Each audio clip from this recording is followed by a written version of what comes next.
go through. It's just after 2 o'clock, so I'll officially start the meeting. Thank you all for coming along. Sorry, I looked up and the back row has got some people in it, and it's very dark back there, so you have to wave to me over there if you need me. So thank you very much. So welcome to today's scrutiny meeting of Children and Families Scrutiny Committee. That'll probably be the last time I say Children and Families Scrutiny Committee, because I think at the AGM we're getting a name change, as well as some other bits and bobs in relation to that. So there we go. I'll have to get used to a new version. So before I proceed, can I make sure people online can hear? Just give us a wave or put a thumbs up, please. Yep. Okay, that's good. The agenda is published on ModGov, so please, if you would, and published on the council's website, please make sure that you make reference to the relevant pages, so that we can make sure that everyone's speaking. When I invite you to speak, please introduce yourself, so that it helps those of you that don't know you, and it also helps me remember where I am on my list. I need to advise you that the meeting is being recorded by the council. And then agenda items, etc. So housekeeping, we're not expecting any fire alarms, but if you do so, please follow the appropriate officers guiding you out of the room. Right. Agenda item 1, apologies for absence, please, and substitutes. Thank you, Chair. Good afternoon, everyone. We have received apologies from Councillor Cudley and Councillor Hahn. They're actually present with us online. We also received apology from Councillor Kravis, who will be 15 minutes late. And we received apology from Mary Cox, who is co-opted member from Roman Catholic Diocese. Okay, thank you. Any other apologies for absence or substitutions? So I believe, would you like to introduce yourself, Councillor Stan Chanton? Thank you, Lee. Councillor Mike Stanton. I'm substituting for Jenny Snell.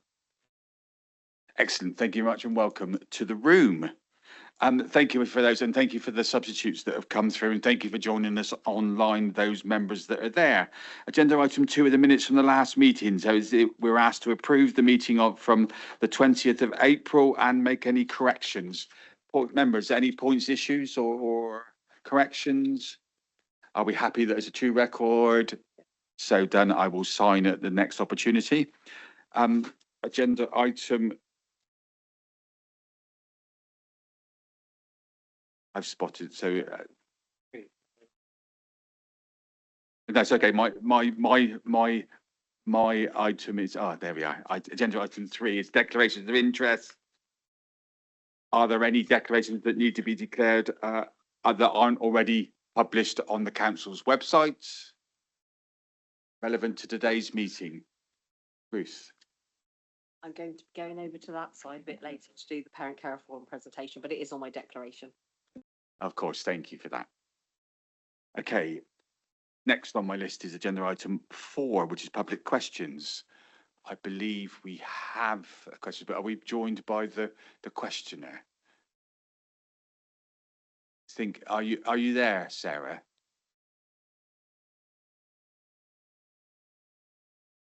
Okay, we've got a guest in the room. I just double checking that. Okay, fine. I'll give a countdown.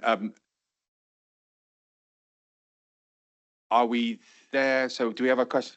Okay, so the question, I believe, has been published.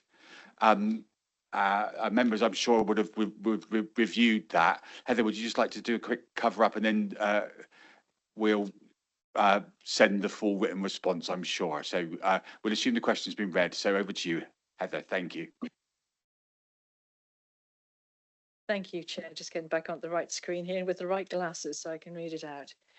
So yes, what I propose to make just a very small kind of a small preamble, if you like, very tiny, just to explain something that was referenced in the question, and then answer the first 2 questions. And of course, there will be an absolutely full, clear written answer to all of the questions that Ms. Baker's submitted. So just to start with, reference has been made to Somerset Works, I guess, and it might be helpful for people reading the question. So Step Up Somerset is an economic team website developed to showcase the different pathways into employment and through the work that their teams undertake.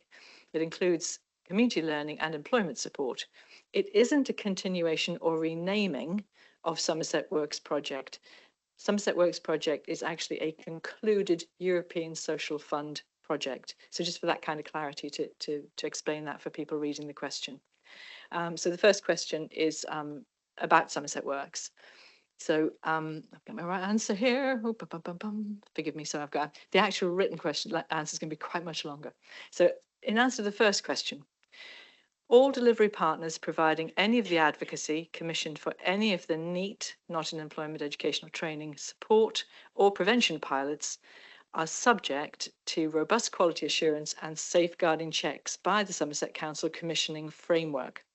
In relation to neuro-linguistic programming, or NLP, this approach is commonly utilised within coaching, training and personal development to enhance communication and engagement skills. The delivery partner involved in the MENDIP pilot, that was referenced in the question, is a professional member of the Association for Neuro-Linguistic Programming, the ANLP, which serves as a recognised membership body for NLP practitioners. NLP itself is not subject to statutory regulation or formal accreditation by a single governing authority. And then in answer to question 2, the pre-supported internship program is for young people with an EHCP and is funded via EOTAS, education other than at school, packages.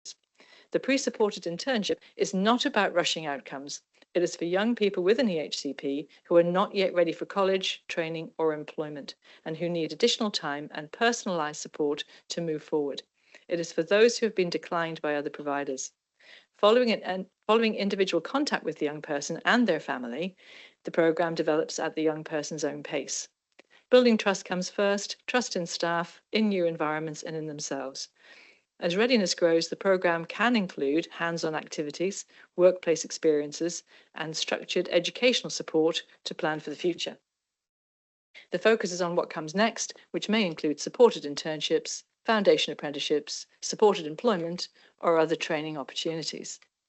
The report includes young people with neurodivergent needs. It includes coaching-like elements, missed the hyphen there, advocacy, mentoring and personalised support. Across all case studies, there is no specific mention of neurodiversity or neurodivergent coaching or coaching tailored specifically to autism, ADHD, etc. Where young people have ASC or other new neurodivergent profiles, support is relational via an advocate or tutor, identity-based via connected belonging, or practical exposure to settings, skills, routines, rather than formal coaching intervention. The programme has achieved a 94% retention rate at the midpoint of delivery, which is particularly significant given that the cohort are those young people who are furthest from the labour market and that many have been declined by other providers or are disengaged from education. This has been a pilot this year and will be doubling numbers from September following the significant outcomes currently being achieved. As I say, there are a number of other questions which I'll leave to the written answer if that's all right with you, Chair. Thank you. I know that there will be a written answer provided to the questioner anyway, so it's more extensive and that will be shared with the committee to form part of our minutes, etc. So thank you for that. I don't think there are any other public questions that I'm aware of. No, so we can move on then. So we're moving on to agenda item 5 is our outcome tracker. You'll see that was published as an attachment to our agenda. And just for clarity, there are at least 1 or 2 new members in the room. So just to be clear, so the outcome tracker is in effect our ability to recognise actions that come out of our meetings that we may not be form part of any recommendations, but it also then allows us to close the loop, what I would call the Ofsted loop, that have you identified something, have you dealt with it, and then do you recognise that you've done it. That's what the outcome tracker is for. It talks about a RAG level, but in real terms, if it's red, it's overdue. If it's green, it was dealt with at the last meeting. So that's in real terms where we are. So you notice that there is one red item there, which I think the send white paper, but I think we dealt with that reasonably well at the last meeting. So I would suggest that unless anyone has any objections, the red item on there, which talks about the well-being for schools and the parliamentary bill and the white paper, can come off of our outcome tracker, although it's still there as obviously things to be doing. And in real term, then there's a few green items which we dealt with, which can come off ready for the next meeting, and then clear some space for anything else to go on from this meeting. Any points or comments in relation to our outcome tracker, members? Okay, that's that one done. That was relatively easy. Thank you for your time on that. Okay, so we're going to move on. I forgot to say at the beginning of the meeting that I will apologise to members because the agenda seemed to be over the past couple of weeks jumping around one way or another. In real terms, so the result was that we towards the end of last week, conversation between myself, the lead member, and the Director of Children's Services resulted in the urgentness of this item, the coming forward. Some conversations were had over a few weeks around this item. It was then added. It was previously added to the June meeting, the special meeting. It then became, I was informed, the papers became available and it became more urgent. So to circumvent a strange adaptation in process, it's now come to this meeting for yourself. So agenda item 6 is in relation to the urgent item, which is capacity issues in children's social care and the implications for safeguarding responsibilities. I have down here that Claire will be talking to it, but I'm assuming that it's Jane. So Heather, would you like to introduce the paper? Members, as always, Jane will be presenting to us, talking to us about it. The papers are there in front of you. Obviously, as and when you have any questions, if you could indicate to Evie and myself so that I can start a list, I would hope. And also in the same way, we need to remember that, so this is in effect a recommendation that the executive member will be taking. We need to be making recommendations to the executive, although in this instance, what I would also ask is that we have a view to when, and if you think of any recommendations, you try to bring them into your conversation in line of questioning, because it will help me, Jack and Evie keep up with what's going on, because this is likely to be an important issue. Heather. Thank you so much, Chair. And first of all, thank you for letting us bring this paper to you out of sequence, as it were. I've just got another little NB about it, which is although we were originally tracking to a particular executive committee meeting, we've now changed our tack somewhat to make it an officer member decision, but it still appears on the corporate forward plan as it's going to an executive. So we will actually change that. So we got here before we updated the forward plan, and indeed Claire sends her apologies. She's in a couple of meetings that she cannot get out of, but will join us as soon as she can. Ably though, we have Jane here, so I'm sure you can answer all the questions we need. So that's our thank yous first of all, and small apologies. I think I do want a couple of things as a proviso. The detail will come from Jane, but I think what I wanted to say more than anything is that we really appreciate you listening to this. Whatever decisions we make around children are massively important.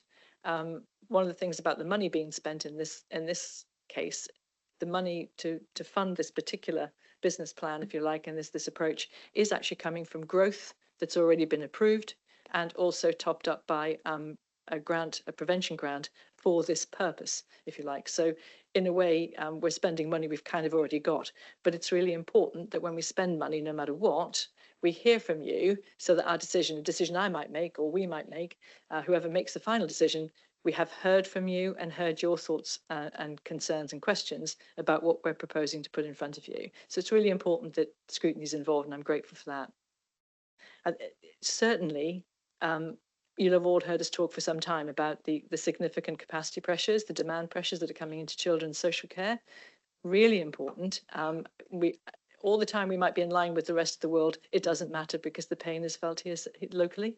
And so we need to make sure that we can get ahead of being in a real need or crisis situation by ensuring we have the right support and the right capacity and establishment to actually meet those needs. And now in certain parts of our system, we are carrying, or our professionals are carrying caseloads that are really too high. The beginning of the paper explains quite clearly that, that risk has, or that additional pressure has a risk on our retention and on safe decisions and all kinds of things, which we want to be ahead of. And we've been squirreling away in the background really hard to bring this paper forward and to get this, and obviously we have to always, if there are any even the risk of safeguarding issues, we will bring them forward as fast as we can. So we're moving quickly to try to address this. But as I say, one of the things to make clear is it sort of isn't new money we're after. This is about using some of the money in a way which will support our transformation programme. So it isn't just around, say, just a few more social workers. It also unpacks how we want those new or additional positions to be used and to be used wisely. So, and that's what Jane has the detail of and what follows in the paper.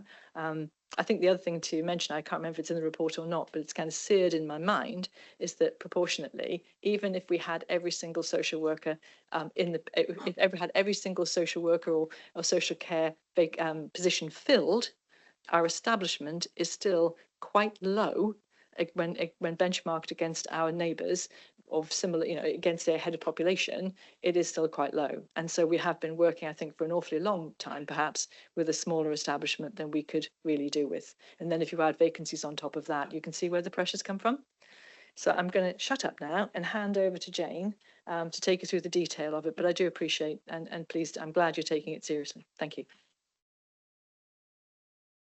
Thank you, Heather. And for those online, I'm Jane Shelbourne-Barrow, the Service Director for Children and Families and the author of this report.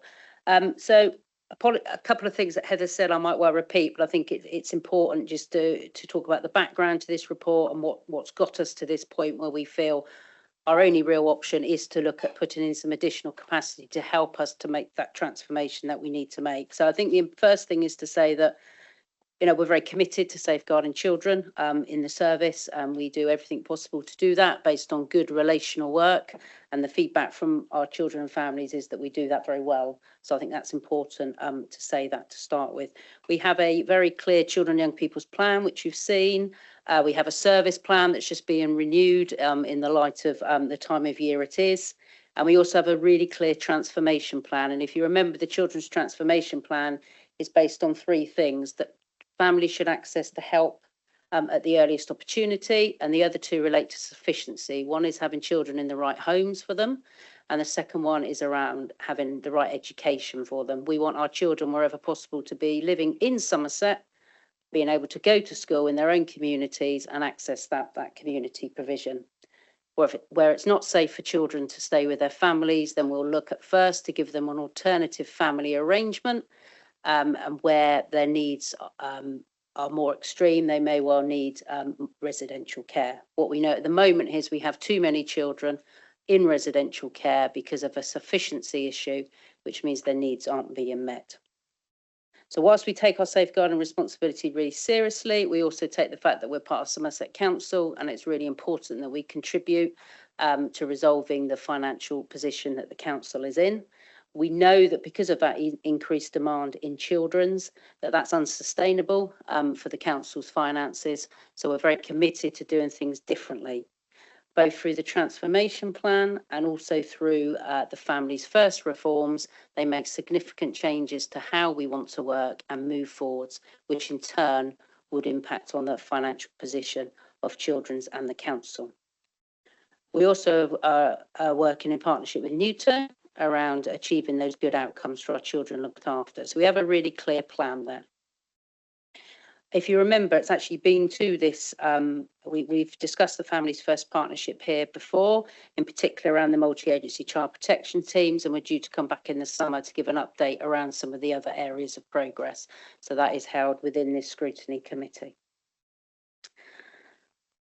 So as a result of the rise in demands, what we always do in children, and we've done it over the years very successfully, is to look at what resource we can move around to meet the demand in the bits of the service that are struggling the most. The position that we've got to, that Heather's already alluded to, is there is no more flex in the system because the amount of extra work that's come in, particularly in the last 18 months to 2 years. So we're not in a position where we can move between teams. We're in a position where the service is quite stacked from right from the beginning through, so there's no ability to be flexible in that way.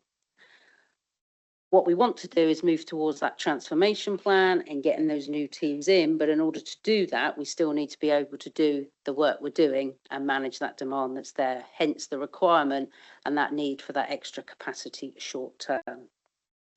So on page, they're not numbered, which is really unhelpful. Apologies. Underneath background, there is a table which shows the areas of concerns and key indicators. And that's really just to give this committee an indication of the growth in demand that there has been. We went from May 2022, which is when we had our last inspection, and then to June 2025. And you can see that across the board, there has been an increase in that demand on the service. You'll also see that that has had an impact on our staff. We are still confident that we can safeguard children, but we are concerned at the level that that demand has got to, that we would tip into not being able to do that, hence our need to want to do something now. So if we start kind of at that sort of prevention end of the service, you can see that, you know, back in May, we never had a waiting list for our family intervention service. We know that's a really well-respected service, does a lot of work, particularly in communities and with our schools. We never wanted to have a waiting list in family intervention. That's not the point of it. It's our part of that kind of early help provision. We are currently in a position where we do have a waiting list. So there's quite a lot of resource that we want to put into that to enable that waiting list not to be there and families to be able to access that support. You can see that the number of referrals has gone up. The assessment timeliness has gone down. So what we know is our assessments are very good. They're very thorough. But actually our ability to do them in a timely way and get families into that support very quickly is the area that we're particularly concerned about there. You can see that children on a child protection plan, that rate has risen, as had children in need and children looked after. And certainly that part of this agenda has been here a few times, and that concern. We are still confident that the children that are coming into our care are the right children. We have not changed our threshold. We are confident they're coming in because we're not able to prevent that, but actually there has been a significant rise there. Caseloads, clearly from a duty of care to our staff, is something that we continually look at. And the problem with looking at average caseloads is it averages that out across the whole staff team. And what we know in this county is we have a really good programme for stepping up to social work. We support a lot of non-alternatively qualified staff to go through that social work qualification. But when you have a lot of less experienced staff or newly qualified in the system, they're not able to carry as much work. They're not able to do child protection work. And certainly for that first year, they have a protected caseload. So you don't see that in those averages. It brings that down. But actually but what we know is those staff then go on to stay with us and be with us, which is really positive.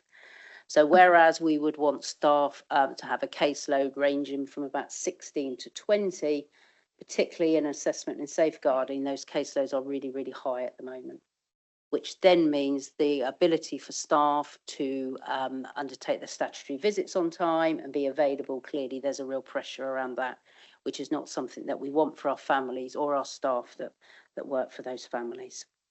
And Heather alluded to this, that the most recent benchmarking data that came out clearly said that our ratio of social workers per head is much lower than others in the southwest. So whereas others maybe have responded to the increase in demand by putting more staff in, that hasn't happened in Somerset. We want to try and adjust that and really think about what we need. Okay, so thinking about our planned approach then. So whilst that may feel a little bit doom and gloom, we do have a really clear plan around it. We have a really clear plan about delivering the families first and looking at bringing together social work qualified staff and alternative qualified together, so that families don't have to keep going between teams. Those workers can stay with them and support them. We're really committed to the multi-agency child protection teams, the family group decision making at that earlier opportunity, and that sharing of information. All four of those pillars, there's a plan against them. However, in order to do that and get to that end point, we need to do something about the current capacity in the system to allow that space and that time to do it.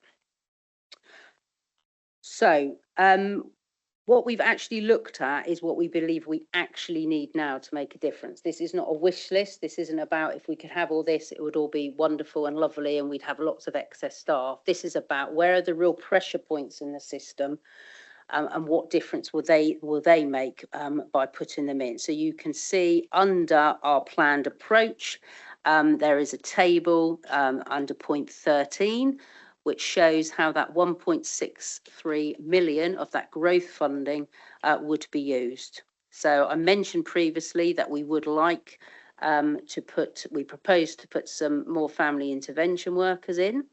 Now, what is important to point out with that when we actually did the restructure, we did actually lose 8 members of staff at that point that were sort of temporary extra staff. We'd built the service and we actually lost those in the restructure. So it's very much about putting those back in. That will make a significant kind of dent and ability to look at that waiting list. We're also revising the offer, how we work with families through that part of the system to make that, more in line with the families first. So we think that will make a significant difference. It also talks about the Children with Disabilities Early Help. Apologies for the acronym CWD there. What we know then, again, there's a waiting list there. And for those families on that waiting list, they often or may well escalate into social work, needing that social work service. So again, that's additional short-term capacity to really look at that waiting list and get families into the right support where they need it. What we know about our social work teams is the safeguarding part of the service is where all that kind of child protection work and those legal proceedings happen. And it's only when that child's been in our care and is going to stay in our care for a period of time, they move into the children looked after teams. That is where there's a real clog in the system. There's too much work there that can't move over.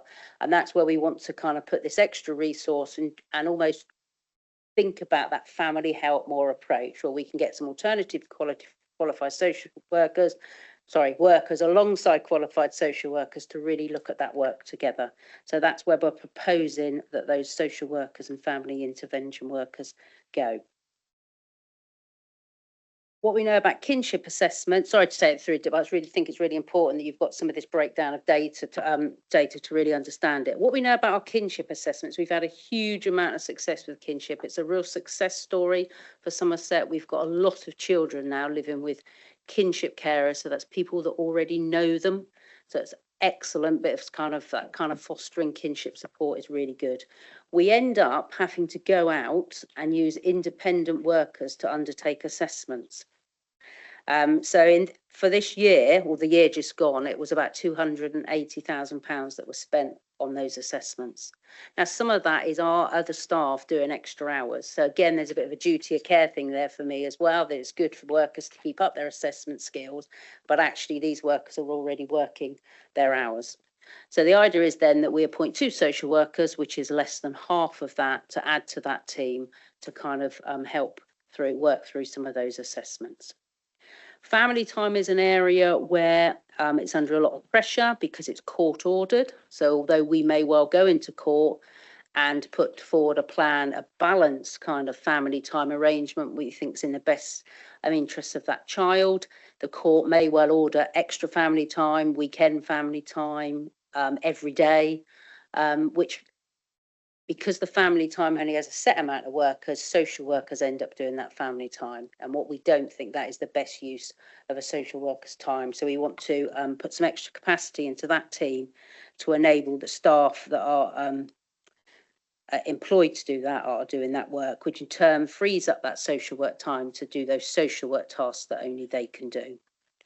And then lastly, because we've seen quite a big increase in children becoming looked after, we need an extra independent reviewing officer, because again, that's a really strong service. It oversees those individual children's plans. It contacts those children in between reviews, and it challenges all those involved in that child's life to make sure that plan stays on track.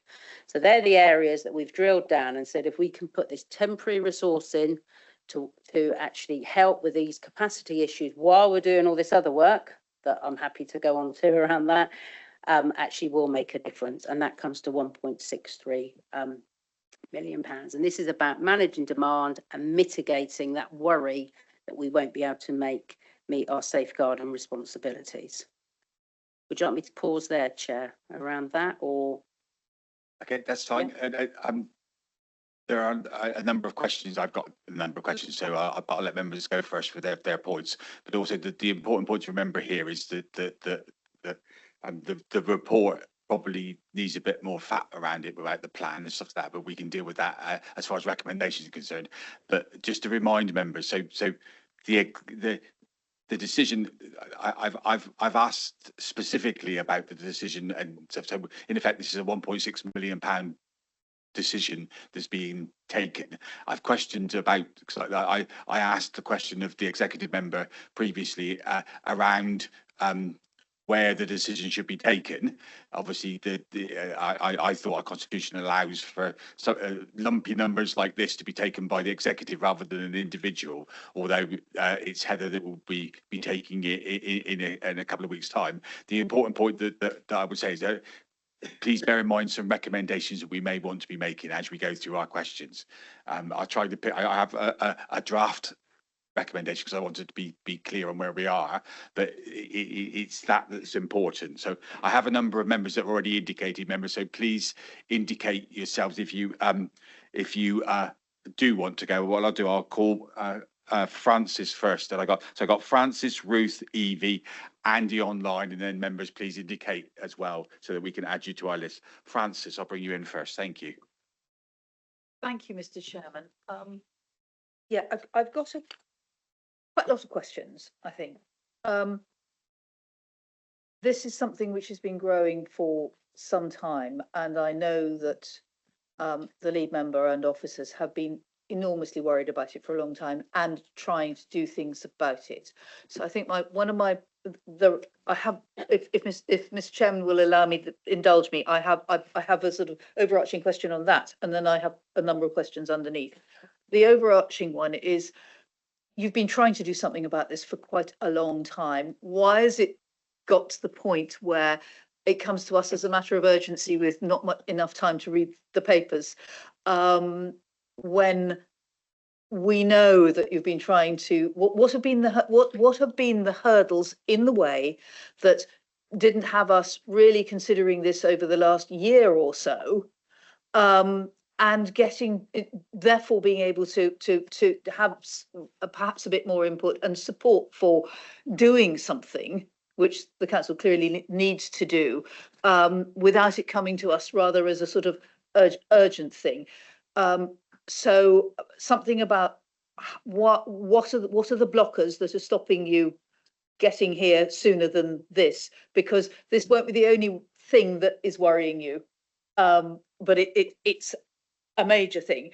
Now, that's the sort of overarching one. Then Really, there, actually, okay, and the real thing is, how do we avoid getting here again? Because we think perhaps moving quicker might be good.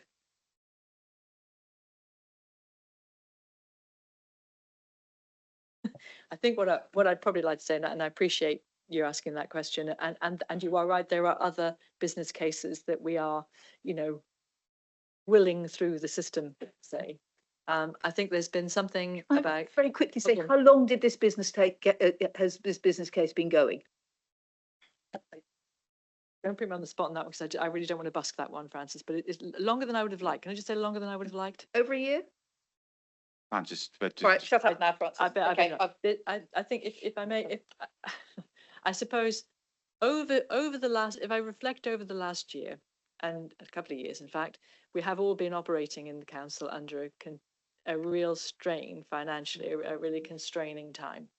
And with some changes in various departments around the corporate centre, which have, and I'm not blaming that, but people approach things in different ways. I think as a corporate centre, we've revised how our business plans are put together. That's changed over time to try to streamline them. So we've been fighting through a system that's been evolving as we've been in it. And I think there's always been a desire that nothing comes forward without really clear finances that can stack up to support things and benefits to be seen. So it has been a bit of a challenge on occasion. I think it's starting finally to get a little bit quicker, which is good. But you're right, we should not really be bringing things of any import actually so urgently, unless it really is something that we fell over yesterday. And we had, because it would be really remiss. I can't say that we have not been raising a potential risk around social care capacity, because we have been, and that's why it moved from 20 to 25. I think in February time. So we have to acknowledge the risk and take those mitigating steps in the short term to make sure we don't tip into a problem on a day-to-day basis. But yes, I do wish it had been quicker than it was. I don't know what else you'd like to say to that, Jane. So I guess the only thing I would add to that is we did, yes, so we, the quarterly safeguard and review meeting that we have with Heather and with Duncan and with Bill, the leader, we flagged it towards the end of the last year, the concern around that. And then in March of this year is when we first took that first draft of this there for that discussion. What I think is also give it a little bit of a kick is that requirement around the Families First reforms, and that requirement on us as authority, we have to respond to it. So this is part of our response to how we are going to respond and get to where we need to go, which is what I think has put the timing in around that. Thank you very much. And can we find ways of being a bit sooner and in future? Mr. Chairman, may I go on with the specific questions? I'm the 1.6 that the agreed growth, in other words, the expected pressure on the external placements. We obviously want to avoid the external placements. Of course we do. Of course we'd like to be able to use money from there for doing stuff earlier. What in all the risk things, I'm sorry if I've missed it. I don't think I see a question of risk on the of needing that money for the external children's placements, and what's the mitigation for that, and any concerns over that at the moment. That's one question. Do you want to deal with that one, or do you want me to go on to the next ones? Do you want to? I'm just coming while Jane. Oh, no, I was going to say, I'm just conscious that if we start having conversations about it, what I try and do is deal with it. So let's do three. How many questions might you have? Just a couple more. Okay, that's fine. All I was going to say, if we do them in threes, it makes it a little bit easier. Okay.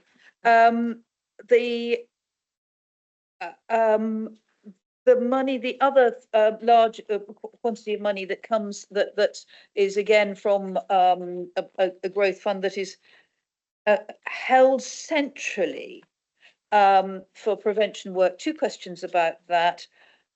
Given that I believe that comes from central government funding for children's social care, I'm a bit concerned that it is held centrally rather than being children's social cares. So I'd like a little bit as to why that is. And the second bit is the grant funding it's going to be overseen by or held to account by the DFE. Most of it is now going on this. Not all of this is going to be prevention work. It's dealing with stuff which is much a higher level than that.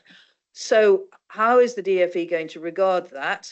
What is the impact on our prevention work? And the third one, if I may, Mr. Chairman, is around the risk stuff, when I get to the right things, where we have risk scores at the moment of 25. We have and the highest ones who have a score of 25 as the inherent risk. Our target impact, our target score is 12. We're only, with all this work, going to get it to 20, we hope. So is this enough, and is it good enough? I'll stop there. Shall I make a start, and Jane, you come in? I think certainly if I might have misunderstood what you were saying, and it's probably my fault, around the risk around residential placements. I think that will be covered elsewhere. I think the risk around placement is another part of our kind of inherent risks as well as this one. So forgive me, but Jane might pick that one up better than I would, because I'm not sure I understood it correctly. That might have been me. I think the holding money centrally is always it's a new thing on me. I have to say I'm not familiar with that as a thing, but the thing I think that DCS Claire has been assured of is that it may be being held centrally, but we have to use that money in the terms of the grant. So it's there, but I think rather than say putting it into it should actually be in a grant line on ours, to be honest. But currently it's kept on a corporate grant line rather than on a revenue for children's grant line. So, but the assurances have been sought that when we need that money, we get that money provided it's within the terms of the grant. So I think it's just sitting somewhere. That's my understanding. But as I say, it's a different practice to one I might have seen before. And I think that's the other thing about the grant. And again, I'm sure Jane will talk more about this in terms of the prevention grant. You're absolutely right. The number of grants we get, you have to be very, very careful about what you use them for. It cannot be for business as usual. So I think the spend around the 3 million for the grant, I think perhaps Jane can talk more about on that one, because that will be, we have to respond. We want to respond, but we have to respond to our Families First and prevention edicts, if you like, from the government. I'll hand over to Jane. Yeah, so just to pick on that first, Appendix 1 of the report shows the breakdown of how, and it's not all of the 3.8 in these posts, but these are the posts that we are allowed to put against the prevention grant because they do meet the grant criteria, which is separate to the posts I've talked about in the 1.6. So we are confident that how we're responding to Families First and using the prevention grant does meet the DFE requirements, and that we will be able to feed back on all of those in relation to meeting that. With regards to the risk, the 25 to 20, I think what we're saying is that that's almost like how indication of it starting to come down. What we know is we've got to recruit to the post. As soon as we recruit, caseloads will come down considerably because we've got those extra posts in, which we feel will mitigate some of that risk. Longer term, we expect it to come down more, but clearly any sort of prevention work takes time to embed, so it won't be a very quick overnight. But what we will see overnight, if we can successfully recruit to the post, is caseloads being much more manageable for staff, and therefore stat visits and that direct work with children will be happening more.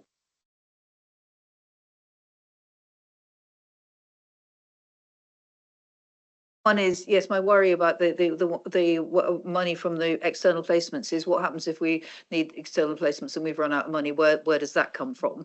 And the other one is that I, like you, am surprised that something which is needs a professional qualified decision on its spend on children is apparently somewhere else, and possibly being decided upon by people who do not have those qualifications or experience.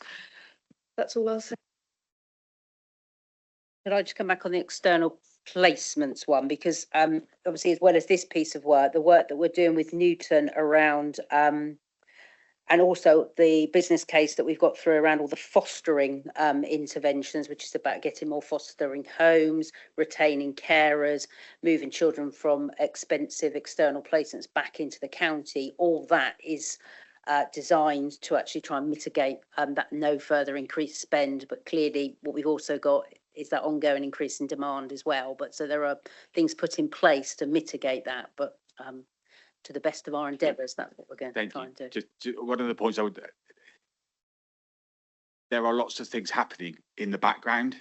And one of the things, and I'll be frank with you, one of the frustrations I had with the paper, it's a very short paper talking about a massive thing, because there are consequential impacts to this. It's one of the points that I'd already picked up myself. Forgive me, members, that just need to fill in the gap there. One of the points that I picked up, obviously, we were talking about a £1.6 million from the placements growth fund, but it doesn't talk about potential consequential impact on other budgets. That's something that I'm aware of slightly, but it's one of the and I'll say it out loud now, one of the points in relation to a rush decision like this, and it's just I was just adding some weight there, but you can come in, Heather, if Thank you. I think that's great. There is a context that's needed, because I was also thinking of the reunification, work we're doing. So you're absolutely right. What we need to do is add into this a way of setting it into the context of the transformation work that we're doing already, and what the implications or risks might be. So that point taken, and a really good shout. Thank you, Ruth. Thank you. I've got them down to 3. I'll do the first two and then I'll come back and do the last one because I think that one might be quite complex, sorry. So we're seeing schools escalating to a higher level of need and putting families in much higher than they probably actually think are, just so that they can avoid the waiting lists. My question is, how are we going to make sure that schools and also families are aware of what's happening with these proposals and changes and the times? And I was thinking about the work that's been done, for example, around EHCPs and is going to come online with the autism and ADHD assessments about being very public about what the waiting times are for different services. Is that something that we can have a look at? And you know I'm going to say it because you know what I'm like with equalities impact assessments. So you've mentioned about the fact that actually there's a disproportionate impact on families depending on geographical locations. You've talked about Mendip are covering off their assessments completed within 45 days, and they've got a really high level at 76, but then we've got a highest number of waiting down in Taunton. So have we done an equalities impact assessment on this proposal? Would be my first two questions.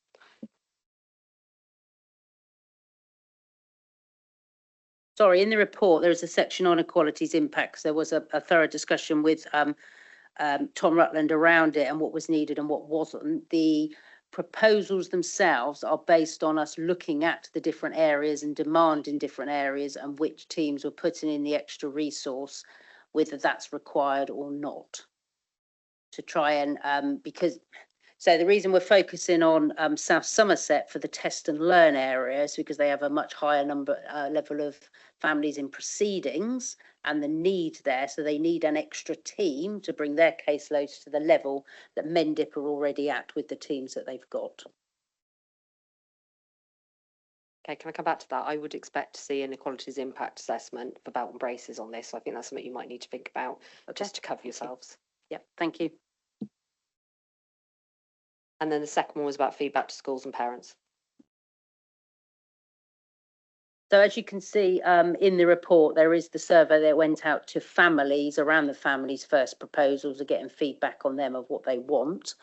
With regards to school, it has come up in a couple of different areas, particularly the concerns around the waiting list for the family intervention service. Certainly it came up at the safeguarding executive and we responded to that. So there will be, once we know we're able to get the extra post, there will be a communication gone out to schools and they will see a very quick response because their families won't be put on a waiting list. With regards to trying to sort of put them in at a higher level, clearly we still have a front door that has a really clear threshold. We haven't changed thresholds. So if families don't require that kind of social work level, they will still be put back into that early help provision. What currently happens with the waiting list, to give some assurance to this board, they're not just left on a waiting list. It has robust management oversight on a weekly basis. Telephone calls are made, sometimes to whoever's referred it in and to the families direct to see who else is supporting them. And if there's any change in circumstances and a need to prioritise differently, that does happen. Thank you, Chair. You're up. Picking back my next one. Okay, so I appreciate that you've made the point that it's linked to particular streams of funding, and I know that will limit what you can do. But I'm going to be honest, the same as Francis, I am concerned this doesn't go far enough.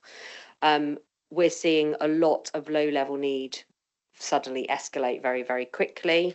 There is definitely a narrative on some of the social media channels from families about giving up their parental rights because they just cannot cope and they're not able to get respite and support.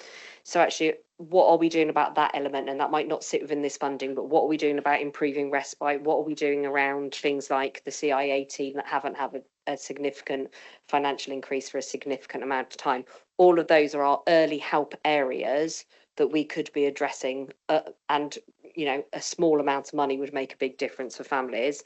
I'm also really conscious that one of the areas that we do need to think about, which hasn't been mentioned at all in any papers that I've seen probably for quite a significant time, is actually what we're doing about our market development for direct payments, because we have a lot of families who are on direct payments but can't actually get anybody to deliver them. So they're getting a nice sum of money, but nothing's really happening. So we need to think about that as well.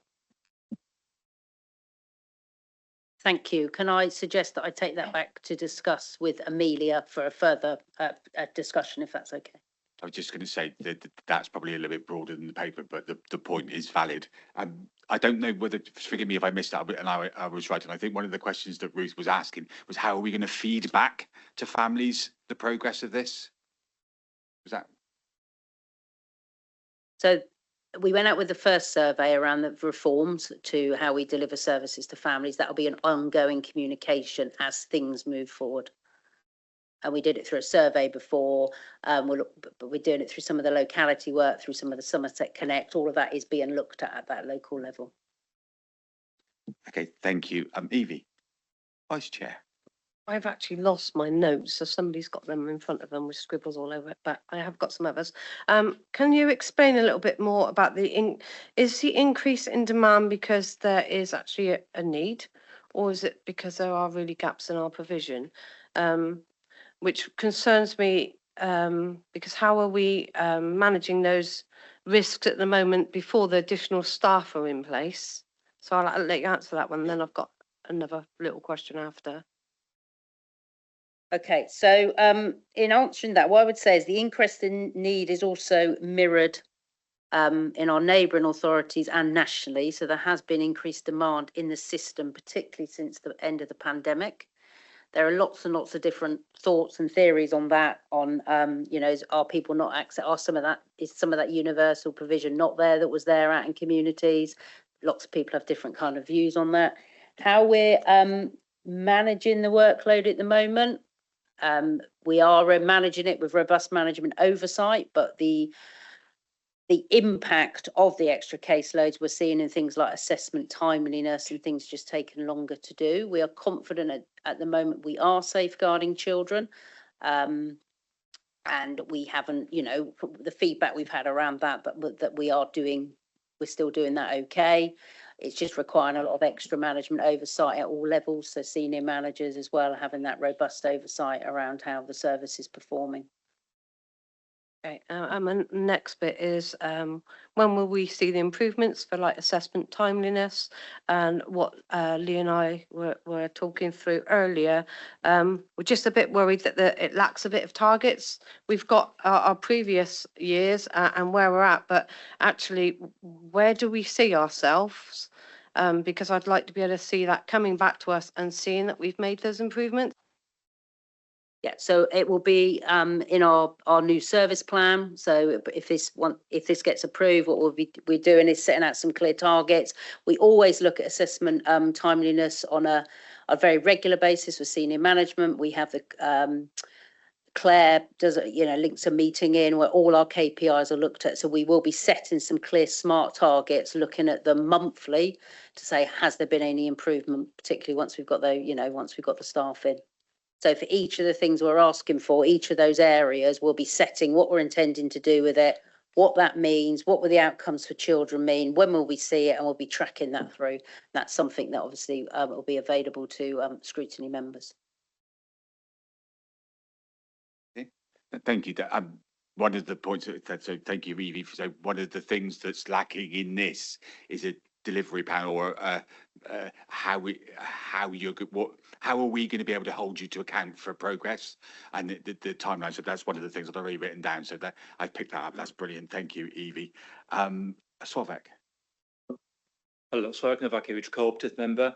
I have a couple of questions, but mine are probably slightly different because I feel that increasing the capacity within the team is exactly the right way forward, because on the school level, we can see the lack of interventions when the interventions are needed because of lack of capacity.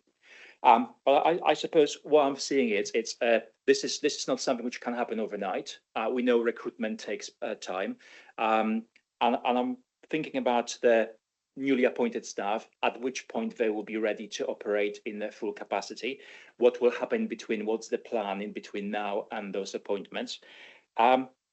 We had quite a lot of reliance on the PFSAs in the schools, which were enclosing some of the gaps, particularly with the family intervention workers. But the funding for the PFSA were drastically reduced. Some of the schools are opting not to have the PFSAs because they simply can't afford. Some are dipping into their own resources. So how that, as a kind of bridging gap, can we take this into consideration? Could that be a way as well to support some of the families and children through their schools? And next thing I was just kind of wondering, was there analysis completed around the impact of reduction of those services on the increase of then the higher level cases which we have? And I'm just wondering if there is correlation between the number of children looked after and then reduction of the family intervention on those early stages, because I think they potentially will be. Thank you. Okay, so what we do know is that the involvement of a family intervention service, I think the data is around 85, 90% of those children don't escalate into needing a higher level service.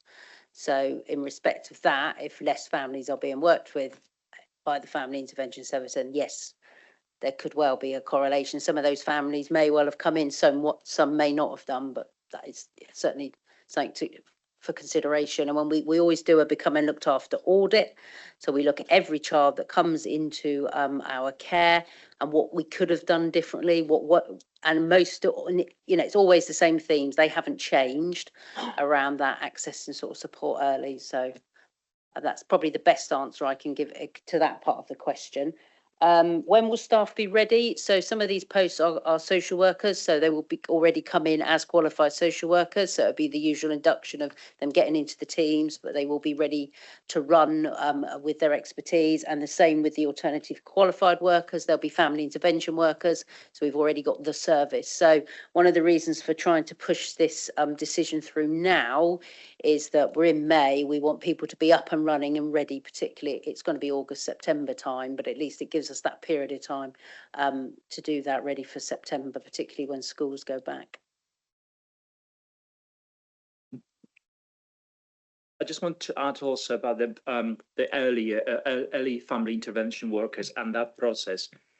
What we find in education is that at this stage, the often enough early health assessment threshold, it's incredibly high, which means that often enough, unless we escalate this to the acute level, often enough it's pushed back and the intervention work or family intervention workers are not involved, where actually that could make a difference.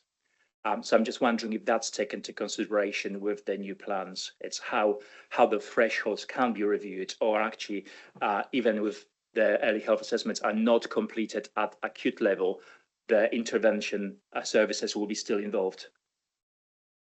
So certainly the work around moving the teams into that more locality focus from the 4 area teams of localities means that family intervention workers are being communities working alongside other agencies.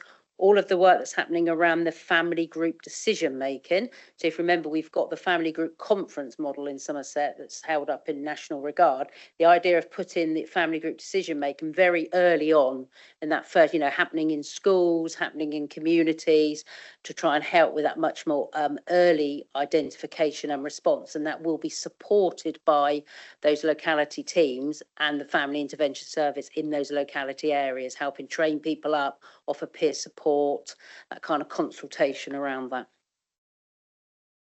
That's great in theory, but actually it's not working in practice. A lot of times we find that the locality yet are not fully developed and there is various vacancies in place, where then often enough we're passed from person to person. So I think that needs to be really seriously taken into consideration, because the concept is great, but actually the application at this stage isn't great yet.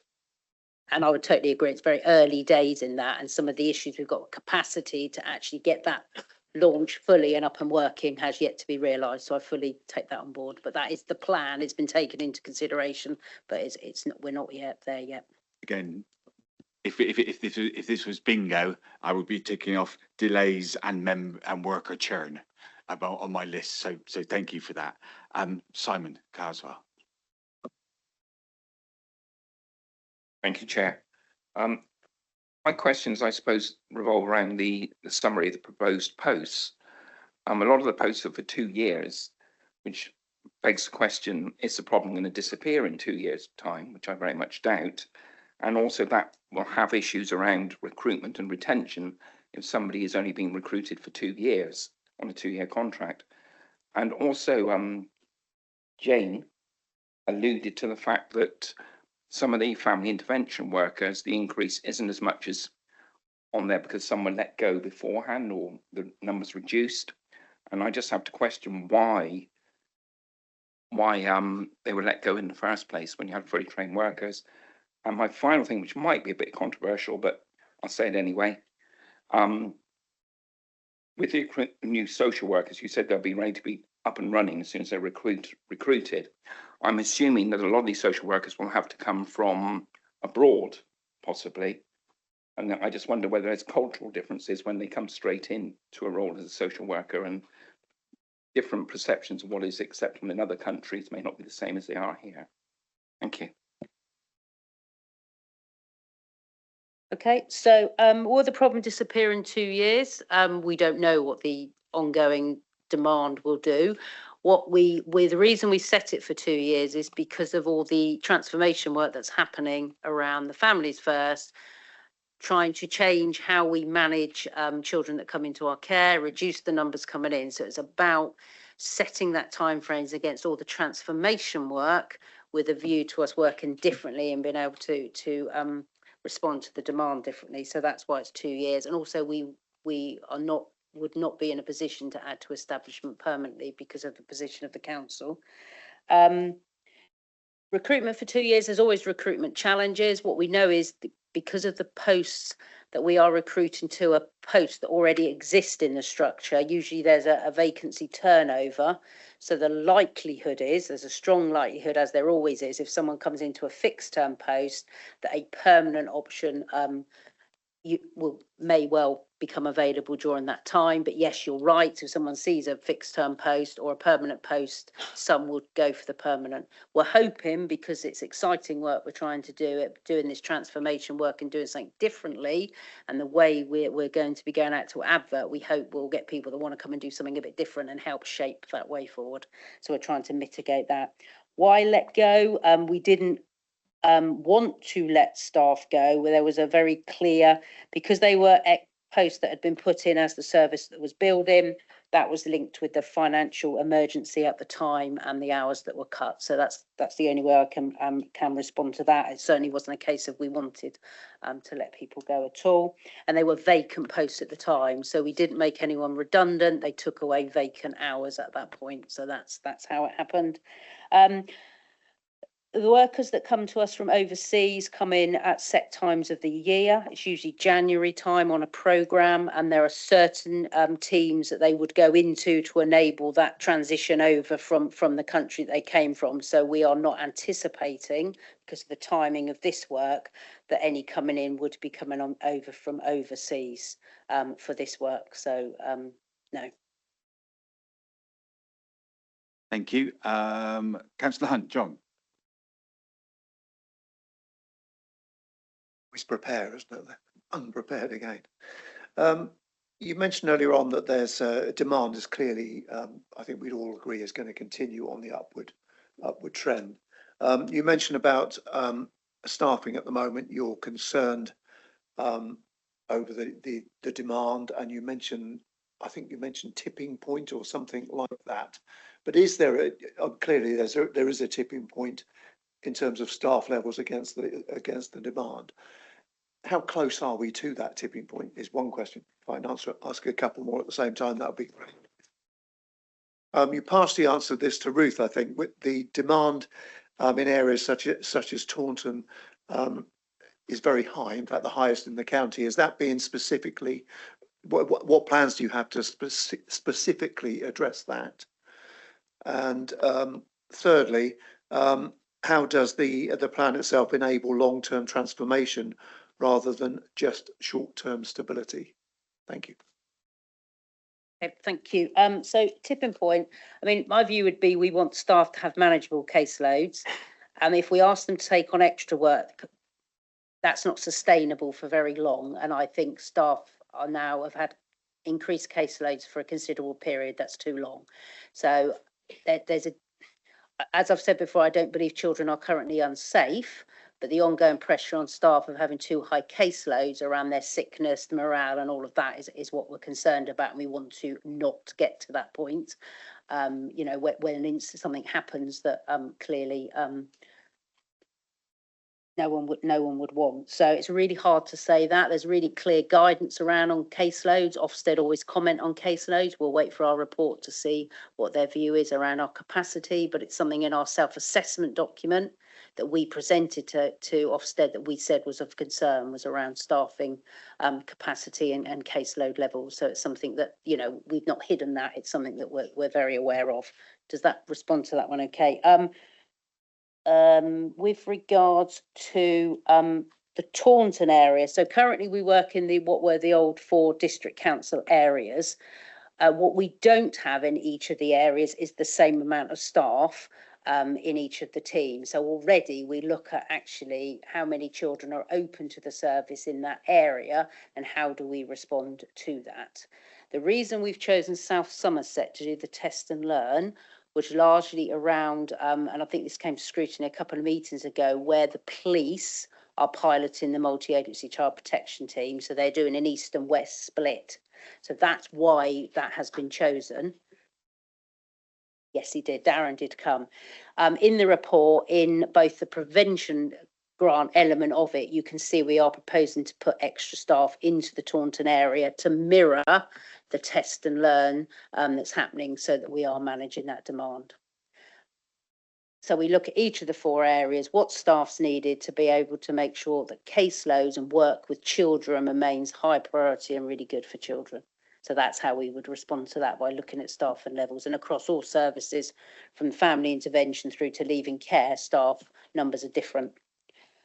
Transformation, sorry, I've actually missed the question there. Will it happen, did you say, in that 2 years? Small.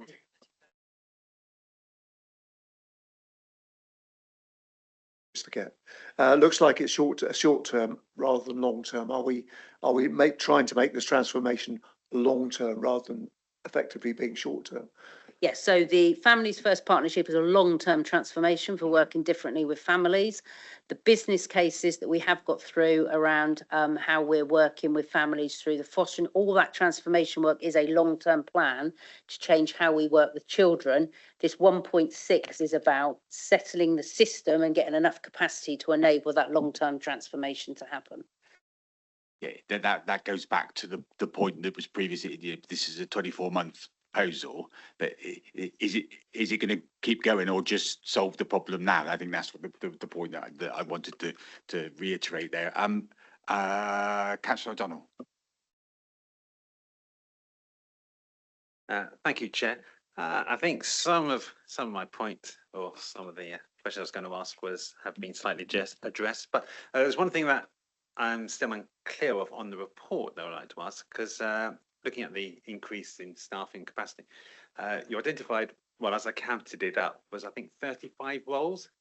Is that 35 roles you are now recruiting, or is that 35 roles that you want to grow to? So I wasn't sure whether you're looking to recruit 35 people or whether you're looking to grow it to 35 people. Because then I think, as has been mentioned before about recruiting, we were only here 6 weeks ago talking about issues of EHC and the problems there because we just can't recruit. So I think if it's 35 roles, that's a lot to recruit and will probably eat up most of the budget. And then you can recruit a lot of newly qualified people, but that doesn't always help to mitigate the risk. You really want a mixture of really qualified. So I guess my question is, if that is a lot of people to recruit, is there a plan B if things start to drift, that we don't start to recruit these people? And also, I think it'd be quite nice to have regular updates as to how we are regularly, to find out how we are doing with the recruitment. Just regular updates saying, "Oh, we have achieved this number." Thank you. So the 2 tables of posts are posts and people. So there's a number of posts against the 1.6 and a number of posts against the prevention grant. They are new posts. So yes, it is about recruitment and attracting people to come into those posts.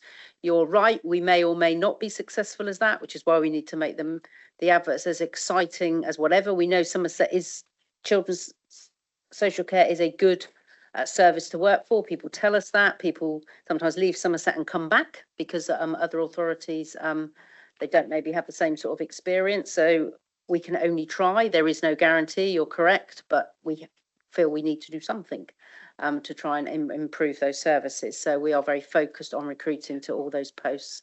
And yes, very happy to be bringing regular updates on the whole of the transformation programme, picking up on the different strands here. And people are very welcome to come and have a look at it and see some of it in action. I would certainly be interested to hear how we are getting on with recruitment, because it is it's a difficult market.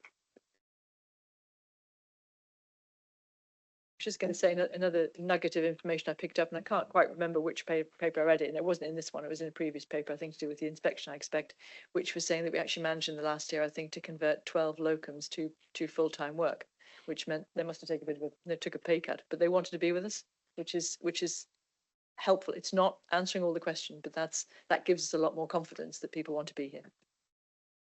Thank you. Okay, online. Sorry to keep you waiting. Thank you for being patient. Councillor Hadley, Andy. Thank you, Chair. And firstly, sorry for not being able to attend in person. I would have done if I could have done. Firstly, is a bit of a comment, really. It's the fact that we knew a lot of these pressures were coming down the line for quite a period of time. It's very disappointing that, having built the service, we then removed all the spaces that we now require, and having to backfill them with locums and then go out for recruitment is probably going to cost us a lot more money than it would have been if we'd have left the spaces in the system in the first place and just recruited to the system as and when we needed them. But that's a disappointment for me, but that's by the by. The question I've got, I mean, safeguarding of children is absolute paramount. I don't think that anybody in any room, let alone the one that you're in, would argue with that. So the money that is being asked for is far less than the consequences of any failure of that safeguarding. My question is, what safeguards are in place against the failure in future, and how are we going to be told about what's needed in the future? And if we come against this sort of problem again, will it come a lot sooner so that it can be dealt with, rather than just as a couple of pages in a last minute scrutiny meeting? Obviously there's a big problem and we need to know a bit further in advance what's going on and what the issues really are, and how we can help deal with them. Thank you. And thank you for your comment around the post. The posts that were removed were referenced the 8 family intervention workers. The other posts that were being requested weren't posts that were moved before. It's just in relation to those 8 posts around that. With regards to the future around concerns around safeguarding, I mean, I think what we've already said is that through the kind of smart actions against it and what we're doing, we've got a very full service plan. So we're happy, as already has been suggested by another member, to bring regular updates to this committee on how we're doing and what the impact on children is and the outcome for children. For children is to give this committee assurance and also to raise any concerns that we've got as we move through the programme and start that transformation work. Thank you, Mayor. Thank you, Andy, for raising the question, for being supportive of the need and asking good, challenging questions. I just want to kind of assure you that we are going to be continuing to raise issues as quickly as we can, where we can. I believe we did bring a paper related to this here, I think, last autumn, but we've also brought it through our quarterly safeguarding review meetings. We will not, we feel it's taken a while to get here. We won't want to be doing it quite so slowly in any time going forward. And we hear very loud and clear from you in the room that, you expect us to be a lot quicker to get things done and bring things quickly. So I think what with coming back with some regular reports for you, so you know how we're getting on, which I think is really important, against milestones and KPIs, whatever you want to call them, our programme bits, we'll continue doing it as much as we can. Thank you. Okay, members, thank you very much. There's one other member online, but I need to do a mini introduction first. I'm pleased to say that at our AGM, the council AGM on Wednesday, we will be voting through some additional members to this committee some co-opted members through the governor's role, and one of those members is Chris Gearley, who's put his hand up. He's kindly joined us for the past couple of meetings. I'll do a more formal introduction but Chris, if you'd like to introduce yourself and thank you for and ask your question, please. Thank you, Chair. My name's Chris Geary. I'm a new addition here as a parent governor from Charlton Macron Primary School, and I look forward to meeting people in person, hopefully on the 1st of June. At that meeting there, where I do plan to be there. Apologies, I was only unable to be online today. My question, two parts of the question. One is, and this may relate to, I guess, KPIs within the use of the budget. But a question that wasn't clear to me from the report is between reducing response times and looking at the overall waiting list of caseloads, it would appear that given the additional capacity from the recruited post, it's unlikely that the caseload waiting list might reduce. But so does that mean that that the number of or the percentage of cases within a certain period of time that are addressed is the core target that's being looked to reduce? And another question was, given that recruitment takes time and that the timeline for the budget is 2 years, does that mean that the budget being approved is use it or lose it? So, for example, if there are positions not recruited within 6 months, they would be recruited on a shorter timeline, or are they still looking at 24 months? And does that mean that the unused budget would then go back into the primary budget to return to other programmes? Thank you, Chris, and welcome. We're currently having a debate in the room of which one of the officers will respond, so we'll go for it. For Jane. There. They're really good questions. Thank you. I think in terms of the budget, if we don't spend it in year, if we can't recruit to those posts in year, then it's unlikely that we'll be allowed to carry it forward into the forward year. Because of the financial position of the council. So, as Jane, I'm sure, has already said before I came in, we are not 100% confident that we will be able to recruit all the social work posts because it's very difficult to recruit social workers. We would look to, if we couldn't recruit over a reasonable period, we would look to convert some of those roles probably to other earlier intervention roles to see if we could support the social workers we have to do that work, so that we create some capacity in the system, even if it's not exactly the right capacity. And I can't remember what your first question was. Yeah. So the first question was, what is the core metric that is the outcome in terms of, is it reducing response times? Is it reducing waiting lists? What's the kind of the guiding light of the recruitment? I think I'd say it's a combination of those things, because our key KPI is keeping children safe. And when we have insufficient staff, it becomes more difficult to ensure that we are consistently doing that. So we are consistently doing it, but at huge strain, which means that our retention rates will start to go down because people will feel that that job is not manageable in the longer term because they are under such pressure. So I think it's a combination of those two things, that with reduced caseloads, response times will be faster, social workers will want to stay in the system, and we will continue to keep children safe and improve their outcomes. Could I just answer another question that wasn't asked in this section but was asked previously? Sorry, it's in relation to the time this has taken to come forward. So I think if I just give you a chronology of what we've tried to do to explain to the council, to both members and to officers, how serious this is becoming, and I am concerned about how we have done that, in that it hasn't had the impact in terms of people's response that I would have expected it to. So we did take this issue in what we described at the time as the State of the Nation report to the quarterly safeguarding review mechanism, which is with the Chief Executive, the leader, Heather as the lead member for children. And we took it there, I think it was in September or October. And we had previously brought a similar issue in terms of the increase in caseloads for social workers to this committee. We said September, it might have been August. I can't remember. It was slightly before that quarterly meeting. We raised concerns at both those meetings about the increase in social work caseloads and our concern that this, although not yet having an impact, was going to have an impact because we couldn't see how it was reducing, because the trajectory was upwards in terms of caseloads and complexity and type of work.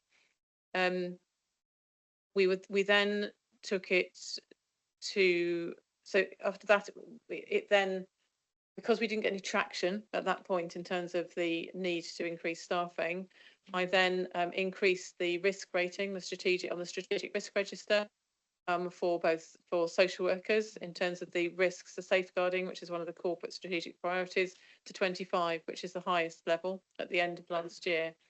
And then we took it again to the quarterly safeguarding review meeting in March to say, again, this is critical. And at that point, we started to get some traction. So if anybody has any advice about how we could have done that differently or with more impact, it will be helpful to understand that, because we did start this process in terms of saying we were concerned at the end of last summer, and it has obviously risen in terms of impact and severity and intensity since that time, but it's taken a significant period to get a response and to get traction in terms of getting that output for children.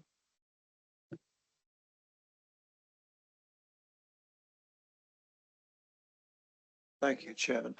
Could I ask a question to you then, Heather, based on what was just said by Claire? Why wasn't this taken up by yourself and others at that meeting in, what did you say, October, I think you said? Thank you. Why did it not happen? It's quite a difficult question to answer, but I think at that point there might have been more of an insistence, if you like, on staying within a budget envelope than increasing budget envelopes and being sure that we hadn't looked at everything that could be done within the amount of money that we had. So and I guess that was October, that was right in the middle of, or it's right at the start of budget season. So I guess at that point, there might have been some other concentrations going on around, around the council as a whole. I don't think there was any, well, I don't know. I can't say that the need was ignored or dismissed, but I think the idea was to try to, deal with it within the financial envelope that we had rather than bringing something new in. And we were working still through our transformation program as well internally, so raising it through that level as well. But I think there might have been just thoughts elsewhere, I suppose. Francis. Which brings me back to what I said earlier, that particularly the prevention grants, the early intervention and prevention grants that we're using for quite a lot of this, is ring-fenced by the DFE for children's social care. And it does, I repeat my worry that the people with both the political responsibility and the statutory duty and the professional responsibility and the statutory duty and the qualifications and experience to decide on its use don't appear to be able to decide on its use for some months.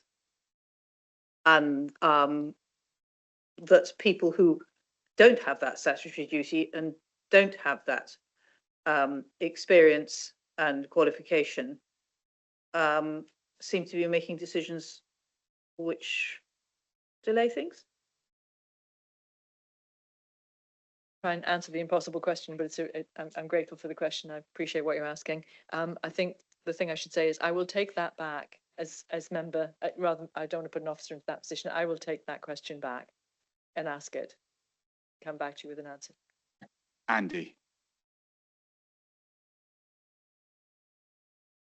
Thank you, Chair. Yeah, very quickly, possibly as a comment to Claire's comments, is that if you really want to get traction and you want to get it quickly, ask for money. I think that is the one way to get people to sit up and listen and want to know why you're asking.